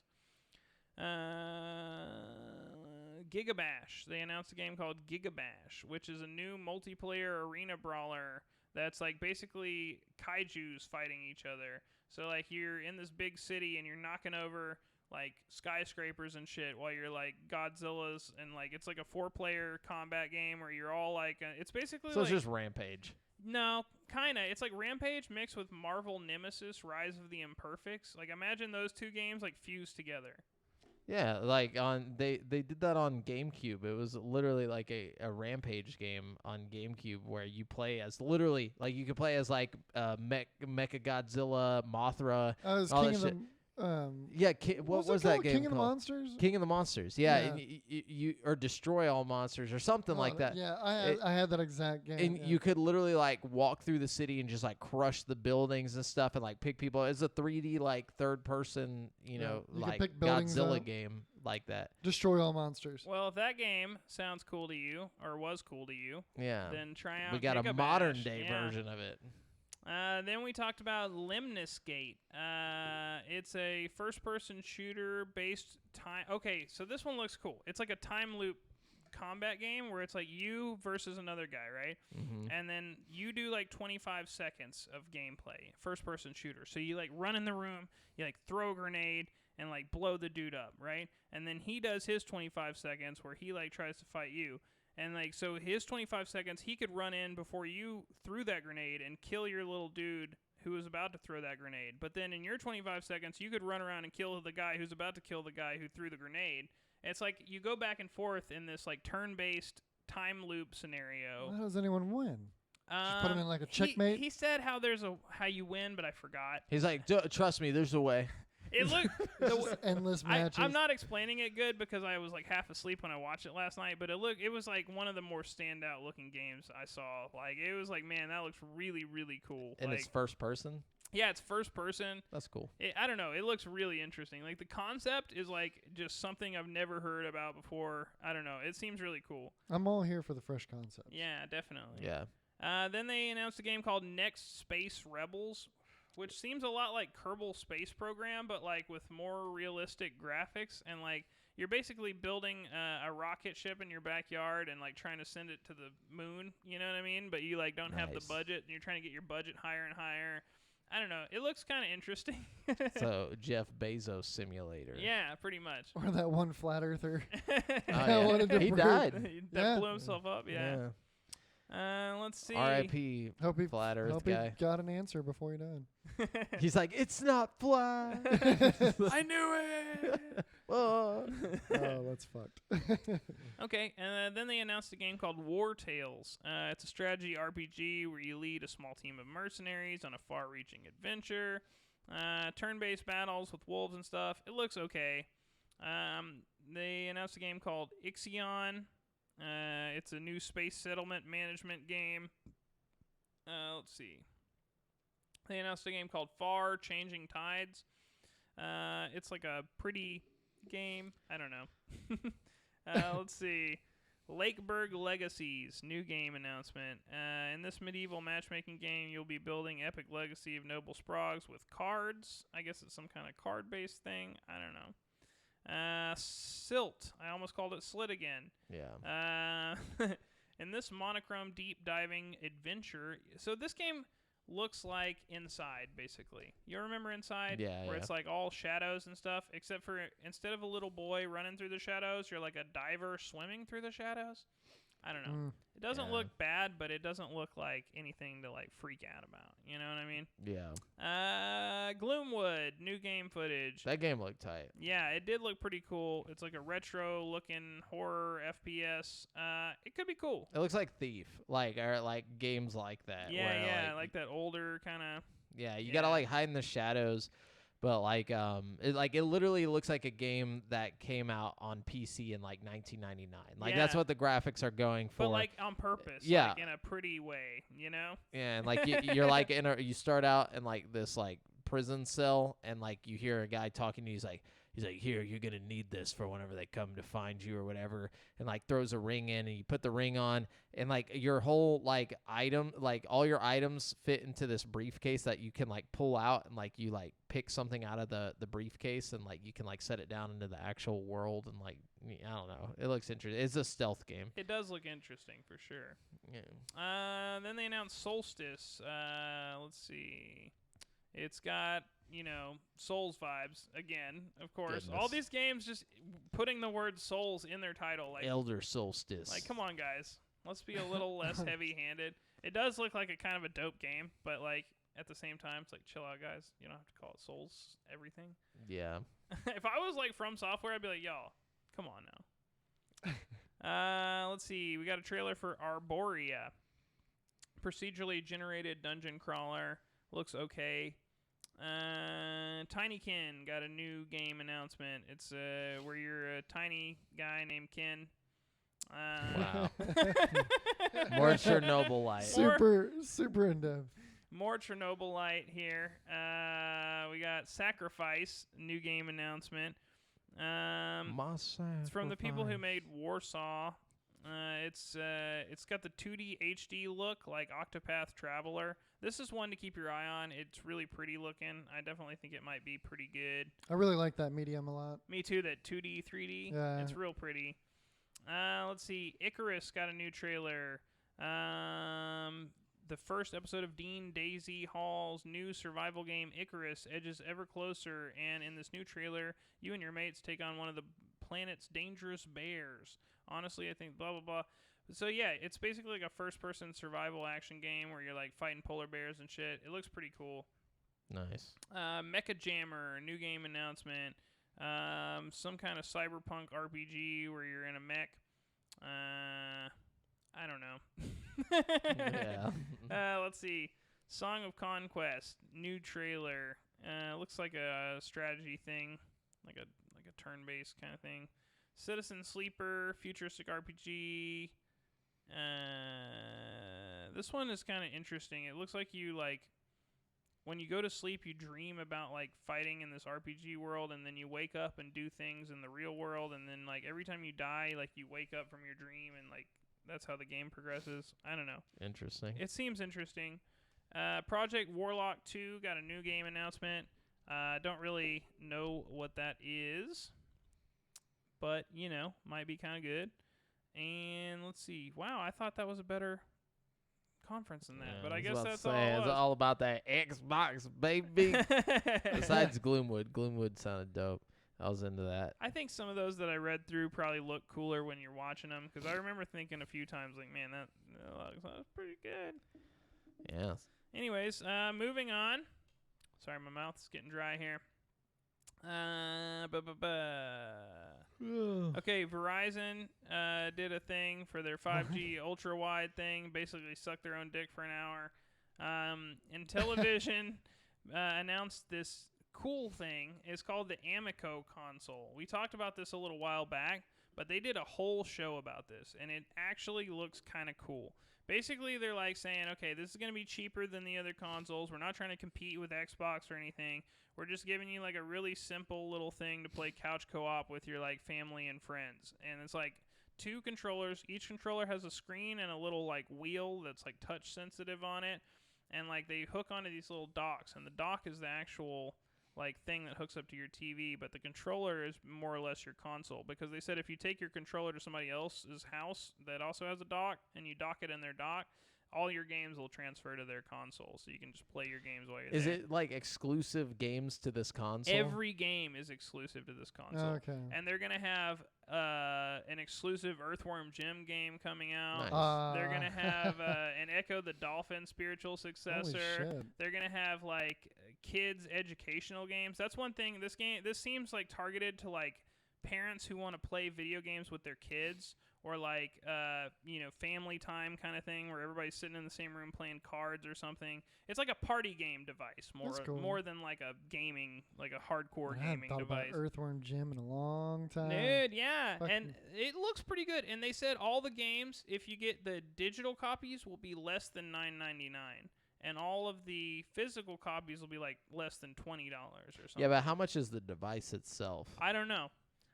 They didn't say. That's but going to be a didn't, big determining factor. It didn't seem like it would be expensive. Everything seemed plasticky and cheap. I don't know. Yeah. I definitely don't think this is gonna blow up or anything, but it seems really cool and something It could that hit a little niche yeah, market. it seems like it could be a lot of fun if you're just playing with friends and stuff at a party. I don't know. Then Take-Two Interactive came out and didn't announce anything. They just kind of sat there and talked about diversity and stuff for an hour. Yeah, the fact that I don't know, this is a bad call. Yeah, that was honestly not the time for all that. Then Mythical Games did a whole thing about Blanco's Block Party, which is basically Roblox and Fall Guys mixed together. I couldn't even watch the whole thing. It was just torture to my ears. And you then mean you're not a 10-year-old kid excited by Roblox? no, dude, not at all. And then we did the indie showcase. They had a game. It was like a paper plane game called Life Slide. It actually looked kind of cool. It was like you're navigating this little paper plane through like worlds. I don't know. And then let's see. Oh. Okay, Hooded Horse Games announced 3 games. One called Falling Frontier, Alliance of Sacred Sun, or one called Alliance of Sacred Sons, and one called Terra Invicta. They all look horrible. Noir, okay, Fallen Aces is coming out. This game looks freaking sweet. It's like a noir-themed comic book art style, like first-person shooter beat-em-up game. And, like, you're going through, like, punching out freaking, like, bad guys who are, like, mafia dudes from, like, the, 40s. And, like, you got, like, a wrench and a pipe, and you're, like, beating them up. And, like, it showed them, like, shooting one with, like, an old-school gun. And, like, they're all having this... It looked like a Doom-style first-person shooter, but, like, really, really stylish. That's one to definitely keep your eye on. And then, let's see... they did another thing about the Larcenauts, that VR game that I was talking about. That looks really cool. Little Toy Soldiers is getting an HD remake. They had a weird alien game that's basically like Hollow Knight and Destroy All Humans mixed together. It's 4-player, and it's got an evil cow. It's called Moolander. Okay. TikTok Games announced a game, which I thought was kind of weird. God. It looks really, really bad, and it's called Bio Interstellar Arc Bark.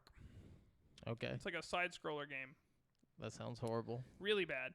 Another bad-looking game is called Tunguska. I don't even know how to say it. It looks really, really bad. There's a cute cat platformer game called Neko Ghost Jump.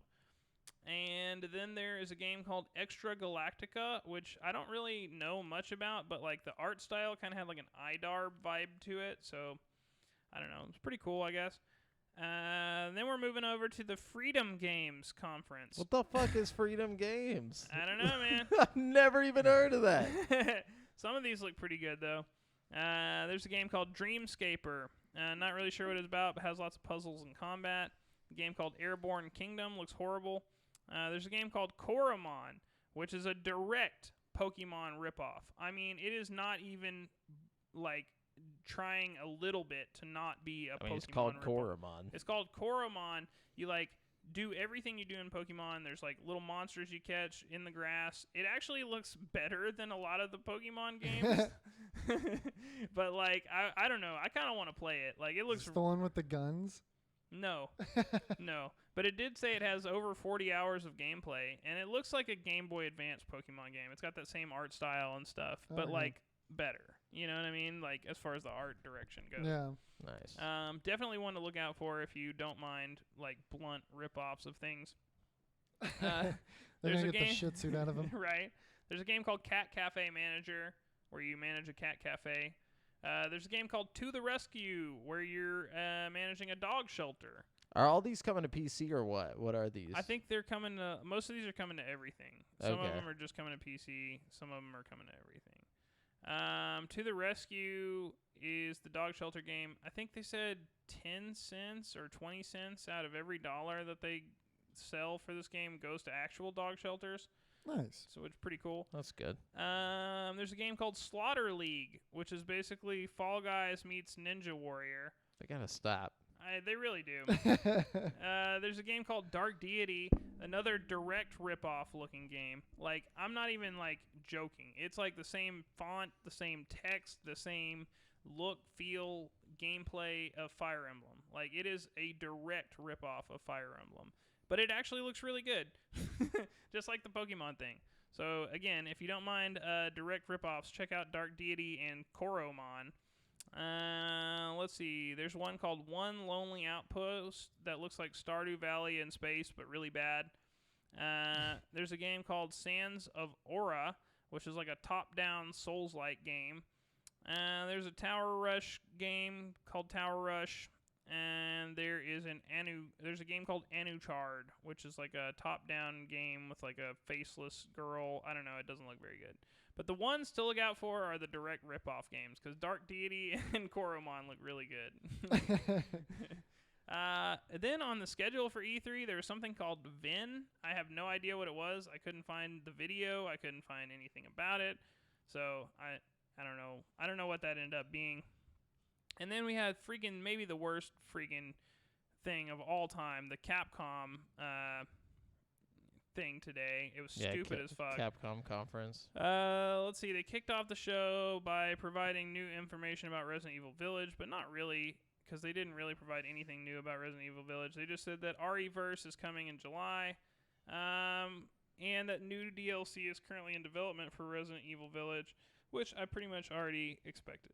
Then they talked about Monster Hunter Stories 2, which we already talked about in our earlier show. They talked about Monster Hunter Rise 3.1 update, which has new armor and weapon coming to the Switch exclusive game. They talked about the great Ace Attorney's Chronicles, which was probably the highlight of the show.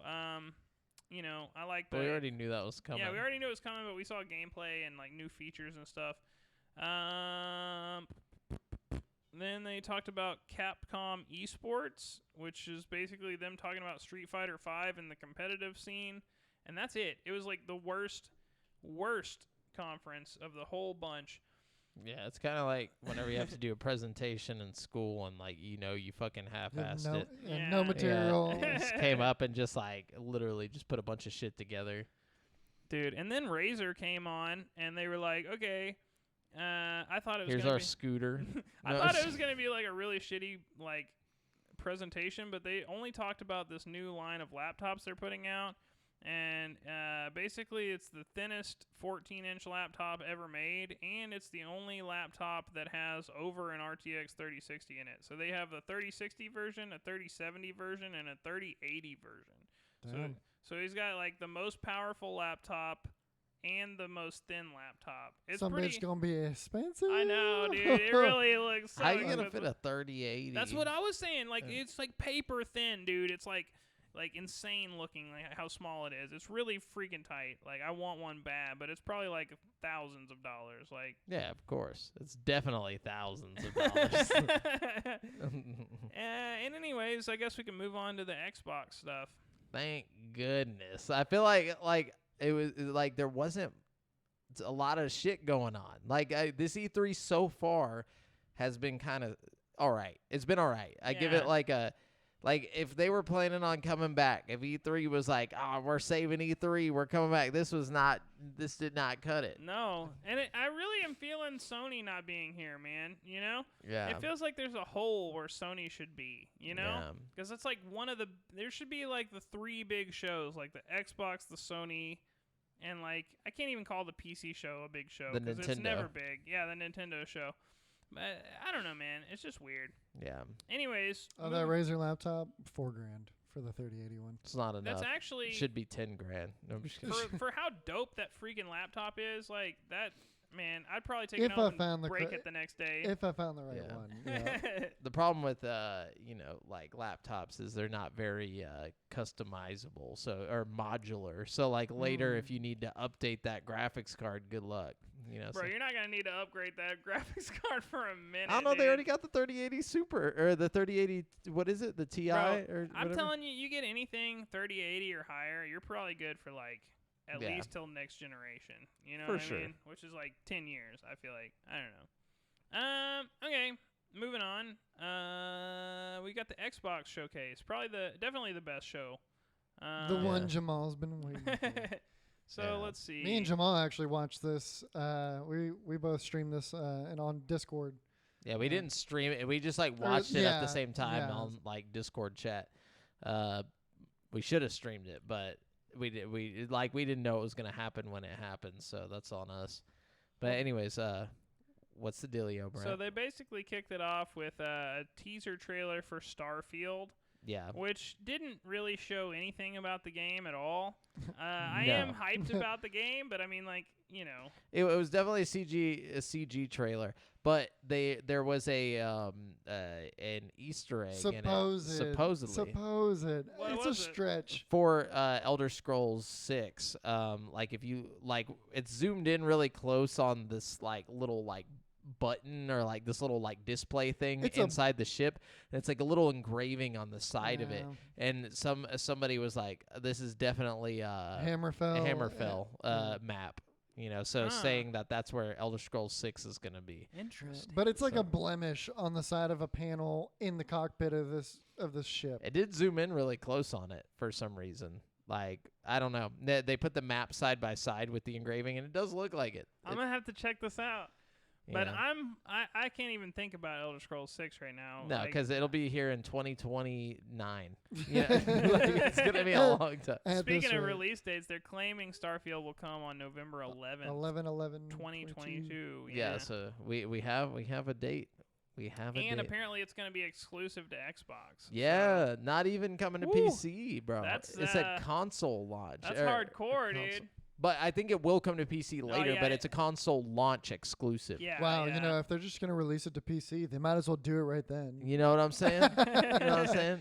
But anyways, coming to Game Pass day one Yeah. as well. Cool. Yeah, so they did that, and then they talked about Stalker 2, which was looking good, looking Yeah, fresh. that ray tracing. Heart of Chernobyl, Yeah. So your heart Chernobylite? out, Chernobylite. It's coming April 28th, 2022. So all these games are coming like next year. Yeah, a lot of them are. Yeah, most of them, yeah. Back for Blood. We got another Back for Blood. Yeah, but it's coming to Game Pass. Yeah, Day one. Day one. Yeah. So we were right about that. That's very definitely dope. happening. That's very dope. A lot of good games. They showed a little roadmap at the end of this, and it was like for the next like several months, or for the next year, there's like a game coming out like almost every month for Game Pass, like a good game. Like it's Yeah, pretty and crazy. 27 out of the 30 of the Xbox conference are going to Game Pass day one, Wow. right? Something Yeah. like that. Something wild like Yeah. that. Anyways, then they talked about Contraband. It's a co-op smuggler's paradise set in the fictional world of 1970s Bayan.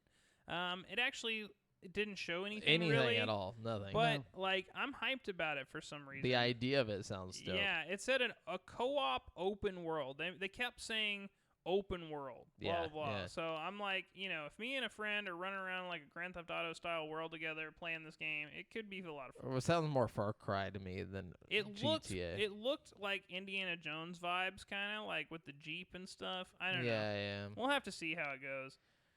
sure. They announced a Sea of Thieves update with Jack Sparrow and Davy Jones. Yeah. Yeah, what the what? I guess so. Okay. Here we are. Then they showed some Battlefield 2042 gameplay. Why did they show this at the Xbox showcase? I don't understand. I don't know, but it looked tight. It did look tight. It And just what made other no show? sense. What other show? Well, because isn't it coming to Game Pass?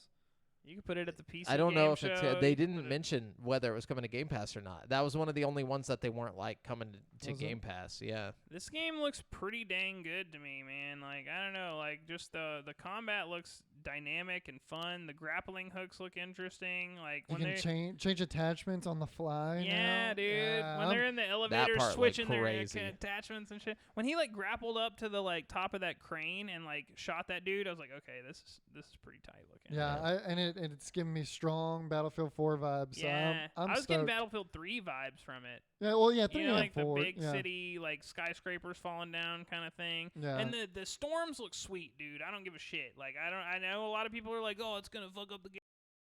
Like the map Yeah. changing and stuff while we fight. I don't know. Yeah, I'm excited. I wanted Battlefield to return to modern. We are getting a modern return. To me, I'm this one, happy. what makes me happy is it doesn't look like they focused all their energy on making it like super beautiful next gen ray trace. It's like it looks like they focused on like gameplay, Bunch on of this, features, You know, yeah. like it looks like they tried to make it as fun as possible, and that's what I'm excited about. you Yeah. know? Then they talked about one that I'm like particularly excited about, Psychonauts 2. It's coming August 25th, so we don't even have to wait that long. It looks beautiful, man. Like, it really looks great. Like, the art style that they've got for that game fits so well with just, like, the modern graphics and stuff. Like, Very creative, over the top. Yeah. Yeah. and Psychonauts is one of those games that like takes you to really diverse, different levels because you like go inside of people's heads and like the whole world depends on what they're thinking. So it's like they can get away with like putting you in different like worlds in the game. I don't know. I'm really excited about it. I think it's gonna be a really fun, dope platformer. Like you don't see those very much anymore. Then Fallout 76 announced a new thing, Steel Rain. It's like their new expansion or whatever. Elder Scrolls Online is getting a console-enhanced version for Xbox Series X and S and PlayStation 5 on June 15th. Party Animals. Players will get to fight each other as adorable animals in this new game. Looked very weird. It looked weird, but It looks like from the people that made Gang Beast. yeah, it kind of reminded me of Kung Fu Chaos. Do you remember that game from back in the day? No. It did remind me of that as well. I totally would play it. Hades, the critically acclaimed indie game, will be coming to Game Pass on August 13th. Yeah, that's crazy. That's coming straight to Game Pass, or you can pay $60 on PS5 for it, which is crazy. It's not $60. Yeah, it is. That's what because it's like the full version. Hades is like $25. I'm pretty sure. No, this is like Will you look it up, Devin? Yeah, this is like the I guess. extended version or whatever. This is like the full like whatchamacallit version of it. I don't care what The version. Snyder you buy. Cut? I The don't Snyder say- Cut version of There's it. no version of Hades that's $60. Yeah, how much is it supposed to be? I saw somewhere on an article it's gonna be like $60. That's ridiculous if that's true. Cause I'm looking. because Is this like the It's like $20 on Steam or something. like Game of the Year edition or some bull crap about that? Like I can't remember what it was. Yeah, Hades PS5. Put Hades PS5. I did. price. Yeah, I did. I'm looking. Still not. No, go sure. ahead. Whenever I Yeah. find it, we'll come back. Okay. For sure. Or just look up the PS4 store or something right now. I'm sure it's the same. No. Yeah. It is coming to PS4 as well, huh? It's already on PS4, I think. I'm pretty sure it's already on like everything. This is the first time it's coming to console. Oh, okay. Well, on Yeah, Steam, Hades. look it up on and Steam then. PS5. It shouldn't be any different than the Steam release. Anyways, Halo Infinite. We didn't really get too many details. $24.99. Yeah, it's For like- Steam though, that's not for the. PSN. Oh, that's too. for the PS4 one. Yeah, Okay. PS4. Where the fuck did I read that? It was gonna be like $60. Dude, that would be like over double the markup in the price. That would be ridiculous. Yeah.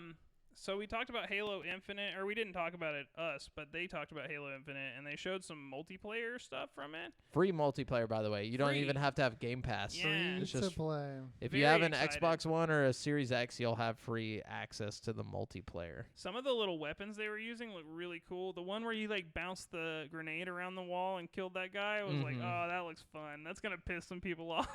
Are you talking about that yellow thing? I don't know. I just know he like shot the wall and it like ricocheted off the wall and killed somebody like Oh, okay. in the room. I don't know. Yeah. It looked cool. There's a lot of like new fun looking shit they had going on. Lots of vehicles too. Yeah, dude, I love that. Mm-hmm. It's not Halo without vehicles though, you know. Yeah. Still no blood though. Very upsetting about Yeah, that. we need some blood. Not dude. even blood for the aliens. Like there's not even alien blood What anymore. the fuck, dude? That Yeah. was the best. Like in the original one, they're just like we would paint the whole room with like fucking alien blood. Like I honestly felt like even with the gameplay being what it was, I was telling Devin this as we were watching it. It's very Fortnite-y. Like something about it felt too Fortnite to me. Like I don't know, the multiplayer aspect of it. Like it just my attention was like, or like everything about it was just like, okay, they're going Fortnite. I don't know why. to me, it just looked like every other Halo game. Yeah, it looked like Halo multiplayer just amped up. Yeah. Yeah. At least they brought the voice back. Yeah. Oh my god. Headshot. Slayer. Yeah. Okay. More Far Cry 6 stuff. The game called Replaced. That They- looked tight. Yeah, it looked okay. It's coming to Game Pass, so That's the one that I'm thinking of. What's it say? What is that game? It says the new game from Sad Cat Studios and Coat Sync is coming to PC and Xbox Series X and S. It doesn't really say anything. Doesn't about say it. what it is. I think it's just that it was like a side-scrolling game. I'm pretty sure where you're like running and. I Is don't know. that the one though where it was like where it looked almost like a Castlevania like Yeah. Yes. Yeah. That one Yeah, looked with the dope as badass- hell. Yeah, Yeah. that was the coolest integration of the 2D, 3D shit. Yeah. It was like 2D, but very high res 2D. Yeah. It looks interesting to me. I don't know. I'm not Yeah. super Yeah, that's hyped what that about is, it, yeah. but it is coming to Game Pass, so it's one of those games where I'll play it regardless, just because like Yeah, it's I on might, Yeah. Game Pass. You might as well. I might not get super into it, but I love how it looks. yeah, for sure. They talked about updates for Among Us, which we talked about earlier, and Grounded, which we didn't talk about earlier. They're doing the Shroom and Doom update, which they're adding mushrooms and like a big spider boss and some other things. Yeah, that you can still use the arachnophobia thing. Yeah. And, the preview for this looked really funny. Or it was funny. Yeah, it was It's hilarious. like, even the blob version is Yeah. scary. as hell. It's like we're finally bringing sitting like to the game because no, really, people have been asking for this. Like they're showing like all the comments of people being like, "Please give us the ability to sit." That's so weird. Yeah, so random. At least they're listening to the players. Yeah. Right? The life of a game developer. It's like, I guess you guys really want this. Yeah. Okay, then we got a 12 minutes trailer. It's a mysterious thriller with a voice cast including James McAvoy, Daisy Ridley, and Willem Dafoe. Willem Dafoe. Yeah, we've seen this game a lot, but Billy your beans.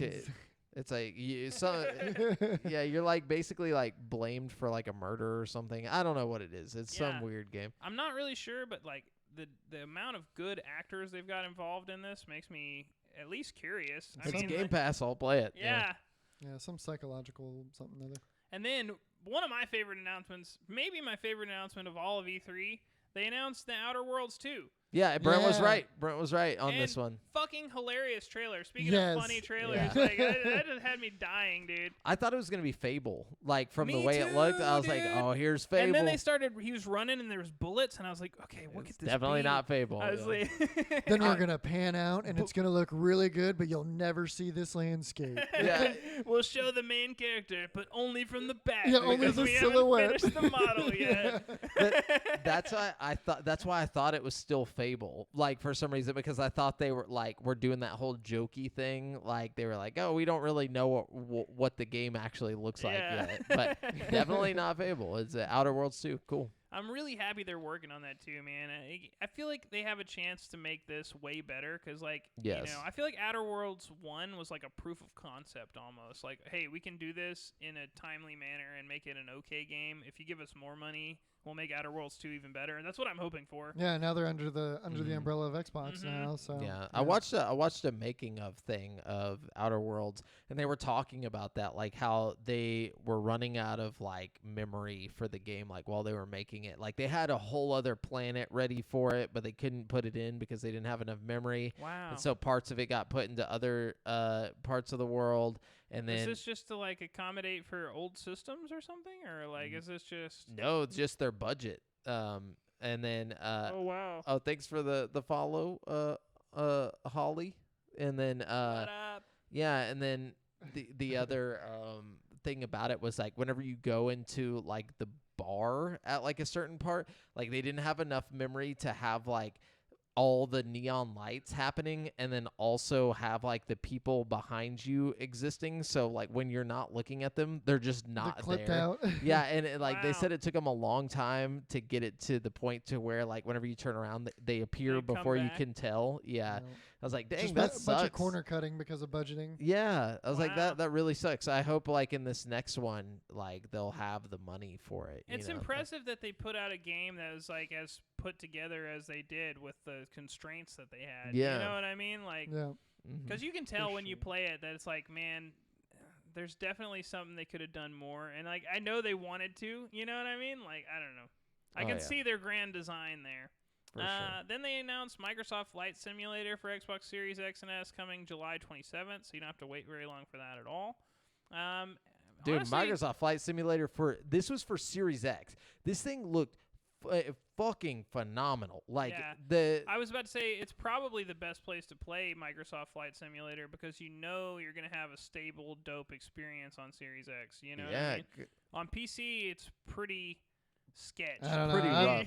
You I'm gotta not- have a dope ass fucking rig to play that. I'll believe it when I see it. I'm They- very I they- saw it. skeptical. Yeah, dog. They that was showed the in-game. in-game Well, footage. yeah, I know. I'll believe it when I see it on Jamal's Xbox Series X. I Yeah, think it that's- might look a little worse than like the well, Series X is significantly more powerful than our computers. You know what I mean? Like at least by the margin of like a 2070 or 2080. You know what I mean? Yeah. Like, yeah, and it's gonna have the ray tracing going. Dude, it's just fucking crazy looking. oh, it's gonna be stupid, dude. And the cool thing about Flight Simulator is it does like real time weather tracking, so you can like fly into like real hurricanes that are going on Yeah. and shit. Yeah, and they showed the like animals and stuff. Like they're showing like hippos and shit like down whenever you're like flying. I was like, what? I watched a whole video the other day where this guy played Microsoft Flight Simulator, but he just went into camera mode and like went around on the streets and like walked around through like France and stuff in Microsoft Flight Simulator. Like and- in his plane? No, like he like went into like the camera mode in the Oh, game okay, and okay, like okay. just went down on the street level and like walked around the streets and stuff. And he did it for like hours. He was like, this is like a whole nother game. Like That's crazy. yeah. And then we got Forza Horizon 5 announced, which Looked is fucking gorgeous. freaking awesome. Forza Horizon 4 was Oh my such a goodness. good game, you know, and this one's going to be set in Mexico. Going to have beautiful Mexican environments. The cool thing about Mexico is you got the city, like, streets and stuff, the Mexican The volcano. vibes, you know, the volcano, Dude, the tropical beaches and shit. It's going to be so good. the dude. water, like, dude, and they were talking about how they were using like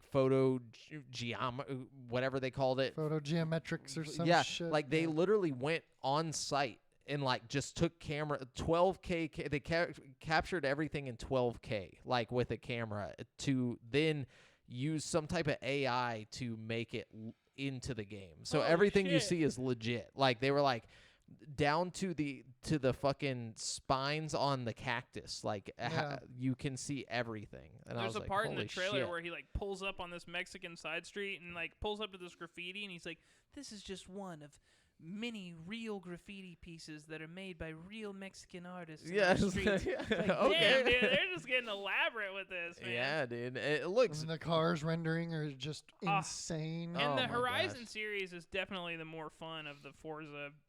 Yeah, you 'cause know, it's got in the open series. world. Yeah, Yeah, just ray adventure. tracing as well. Ah. Like it's gonna be crazy, dude. man, really is. I'm so ready for that. Can't wait for my PC to not be able to play that. That's like the first time I've been hyped about a racing A game racing in a game. long time.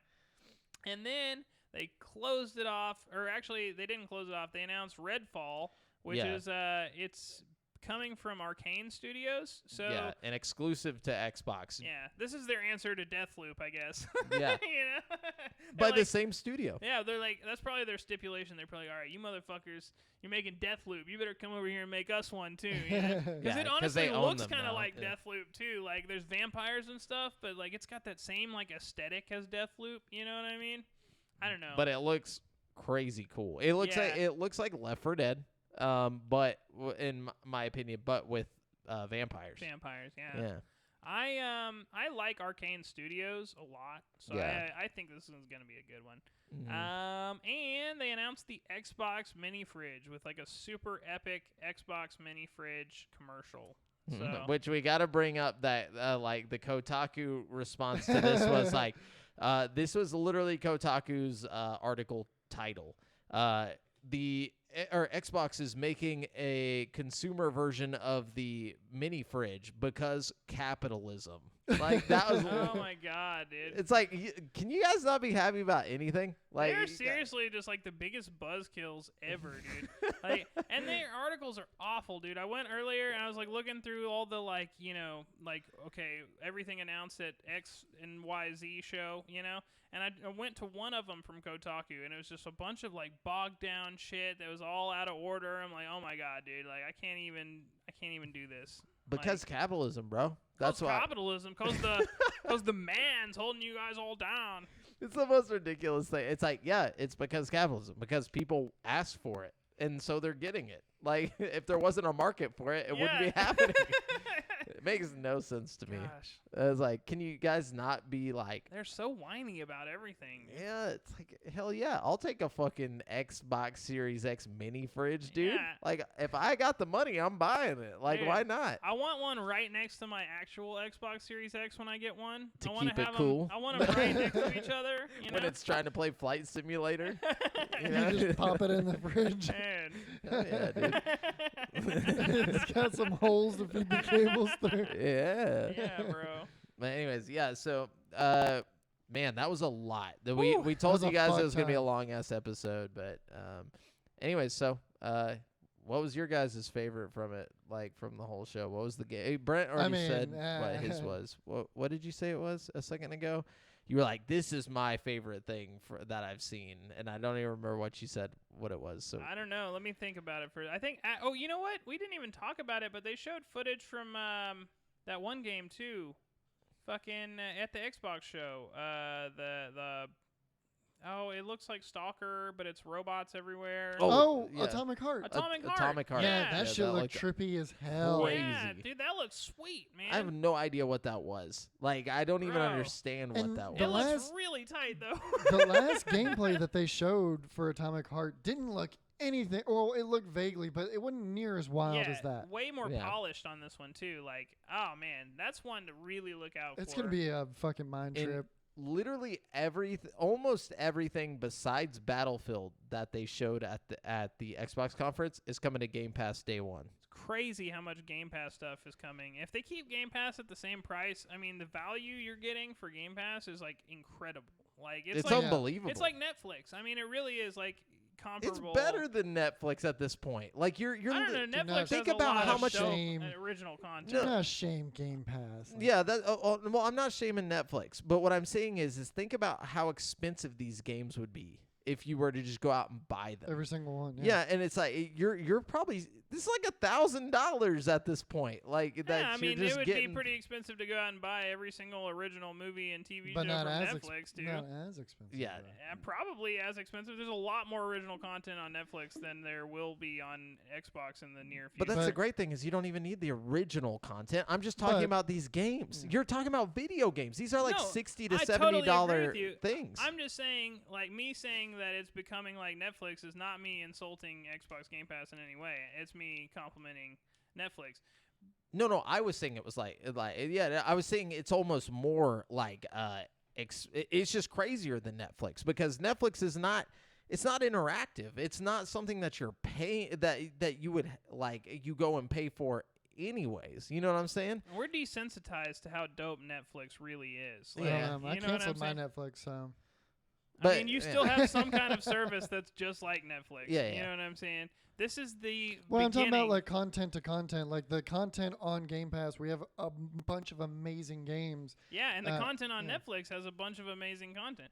Like, Yeah. my point is, it's the beginning of the wave. You know what I'm saying? When Netflix first started their wave of digital shit, you know, I don't think anybody expected it to grow as big as it did. You know, like, you saw that tidal wave get bigger and bigger, and it's like now we're at that point where it's like we see it over our head. I don't know.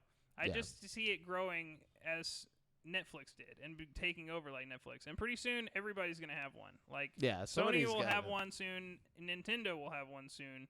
But they'll be the fucking Hulu and Amazon Prime of things. You know what I'm saying? for sure. Like, Yeah. Yeah, yeah. Anyways, so My favorite was definitely Battlefield. oh yeah, the Battlefield gameplay was dope. reveal. Yeah, the gameplay reveal. I was waiting for that. I've been waiting for that for a long time. I've only talked about it the last 7 oh, fucking. you know, another episodes. thing we didn't talk about that they showed is fucking Plague Tale Innocence 2. Yeah, Plague Tale Innocence Why 2. the fuck didn't they put that in that article I just read? Fucking, yeah. that was one of the best fucking reveals of the whole show. Like, Yeah. Plague Tale Innocence was a dope ass game, dude. I absolutely can't wait for Plague Tale Innocence 2. The trailer looked really crispy. Yeah. Oh, and also news that they're going to show the other stuff on the 17th, like of this month. They still have more games coming that they're going to talk about. Not just more. It's not really more games. They said there's going to be surprises at this little thing that they're doing, but it's like a post E3 Xbox thing where they're going to talk about all those other games that we already know are coming, like Hellblade Mhm. and all that stuff. They're going to show more footage of those games and all that stuff. So I think Outer Worlds 2 might be the highlight for me. We'll definitely Yeah. talk about all that stuff. oh, that's on the one next you week's said episode. that you were like, this is my favorite thing of the show. Yeah. Yeah. So Yeah. I don't expect it to come anytime soon, but it's No. the announcement that made me the most pleased, I think. but they did show the didn't they show the release date or so, or like a window for it or something? I don't. I just I don't don't even trust remember. release dates Yeah, anymore. yeah, it doesn't matter. Yeah, not that it matters. Yeah. But yeah. Well, what was yours, Jamal? I guess probably sounds crazy, but Forza Forza was probably my favorite. Wow. Yeah, you Yeah. did have a lot of compliments. Like the whole time we were watching it, like John was like, "Oh my god!" And we both were. It looked great. Yeah, I mean, the Forza. I was Horizon watching it at 4 work looks like, amazing. oh shit. Yeah, just the fact that it's gonna be what it is. It's just it just blows my mind. I'm probably Stalker. I guess Stalker. Oh yeah, Stalker. I really think of the 3 games. I feel like there's 3 games that look kind of similar, like Stalker, Atomic Heart, and Chernobylite. But to me, Atomic Heart was the one that really popped out of those 3. You know what I mean? Like, Just off the wall. I'm definitely gonna play all of them. You know? Yeah, But that one really stood out to me. I don't know. definitely. So, yeah. Okay, so that's it for the topic of the show, guys. Well, for whoever is listening and still there, if you're not there in the live show and you're listening to the audio version, thank you. And so And if you're listening to this later in the week and you're wondering where the rest of the E3 news is, be sure to tune in next week for part 2, where we'll have Xbox's thing from the 17th and all the Nintendo news from E3. yeah, for sure. Yeah, so we're gonna jump on over to the People's Champ. Brent, what do we got? All right, champion of the people here. All right, I'll give it to Aaron Jones. Jones, he always comes with the champion. He really yeah. does. He's a champion at heart, champion at mind. You know what I'm Yeah, saying? for sure. He says, did those day 1 Game Pass reveals give your wallet peace of mind? Yes. Yeah. I was Short just answer, saying that. yes. Literally, like it's just it's crazy. Like you are saving probably over $1,000, like just playing video games on Game Pass. Like Yeah. I mean, depending on how much you play or would buy without it, you know what I mean? R.I.P. to my data. Maybe Yeah. more than $1,000 if you're like me and fucking spend shitloads of money on video games. You know what I'm saying? yeah, for I've sure. downloaded so much off of Game Pass already. Me too. I did, yeah. Like I mean, it's crazy. This is crazy.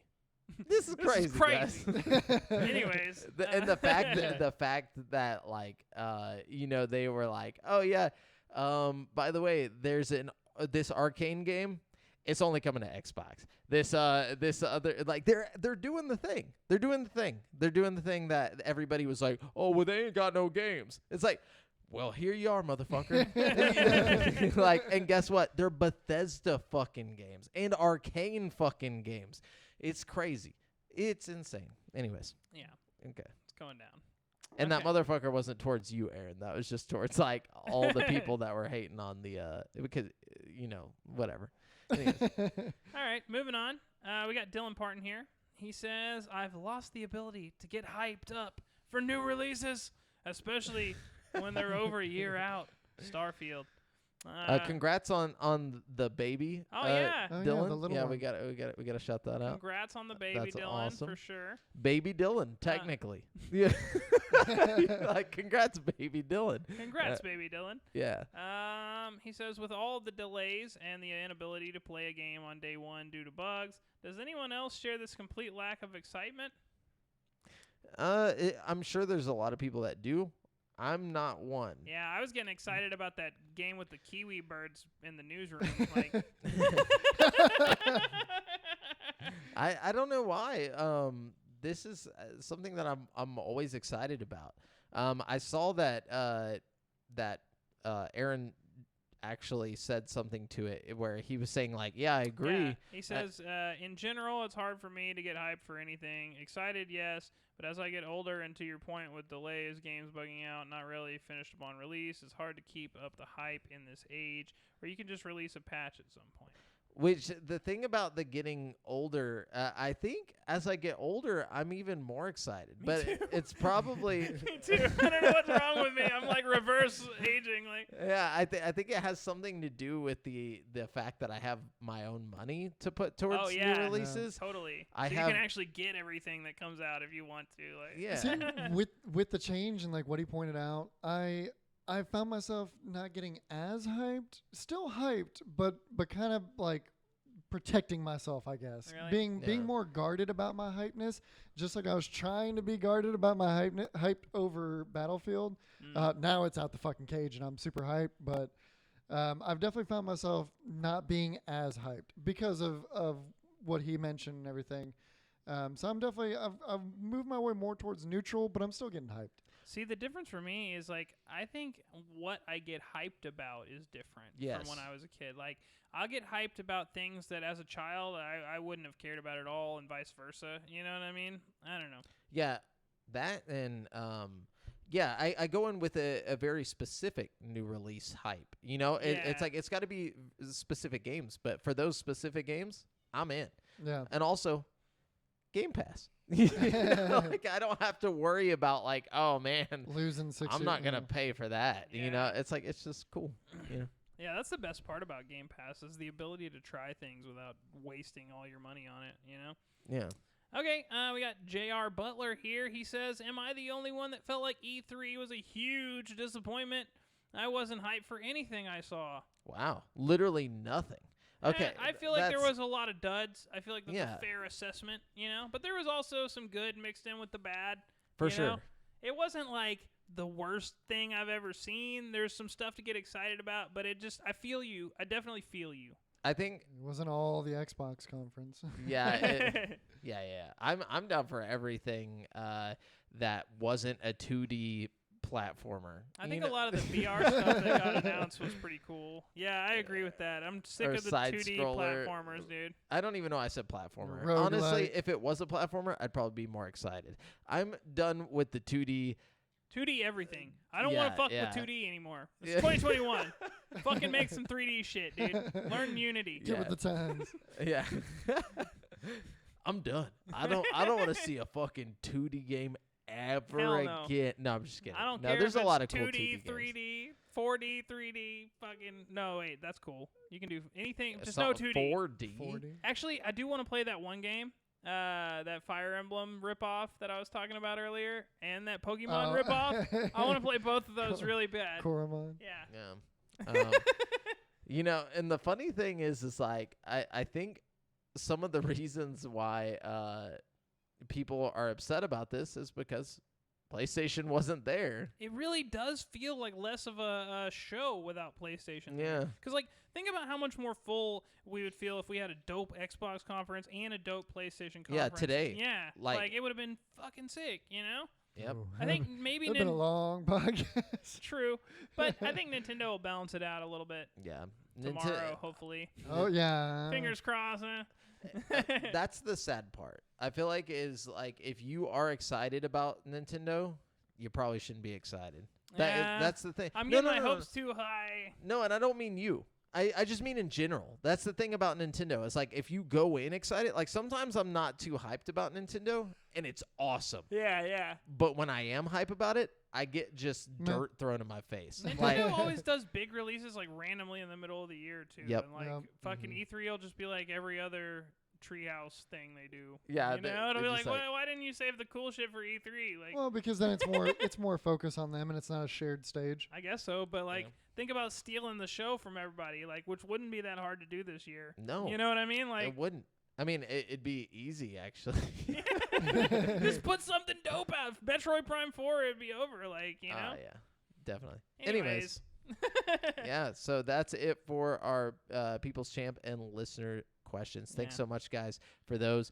And we are going to round out the show with We didn't do anything fun this week, just because it was a, long show. Long we didn't do episode. anything else? No, yeah. Okay, cool. Oh. No, that's fine. All Yeah, right. Brent basically this whole thing was Brent's Yeah, he was thing. talking a lot. Yeah. He he read a brought all fuck the ton. stuff. Yeah. Anyway, so remember, guys, you've been listening to GameSpeak Podcast, courtesy of GameSpeakPodcast.com. The show posts for free every Wednesday on all podcast platforms, but you can watch it live before anyone else on twitch.tv/GameSpeakPodcast and everywhere else, basically, YouTube, Facebook, every Monday evening at 7:50 p.m. CST.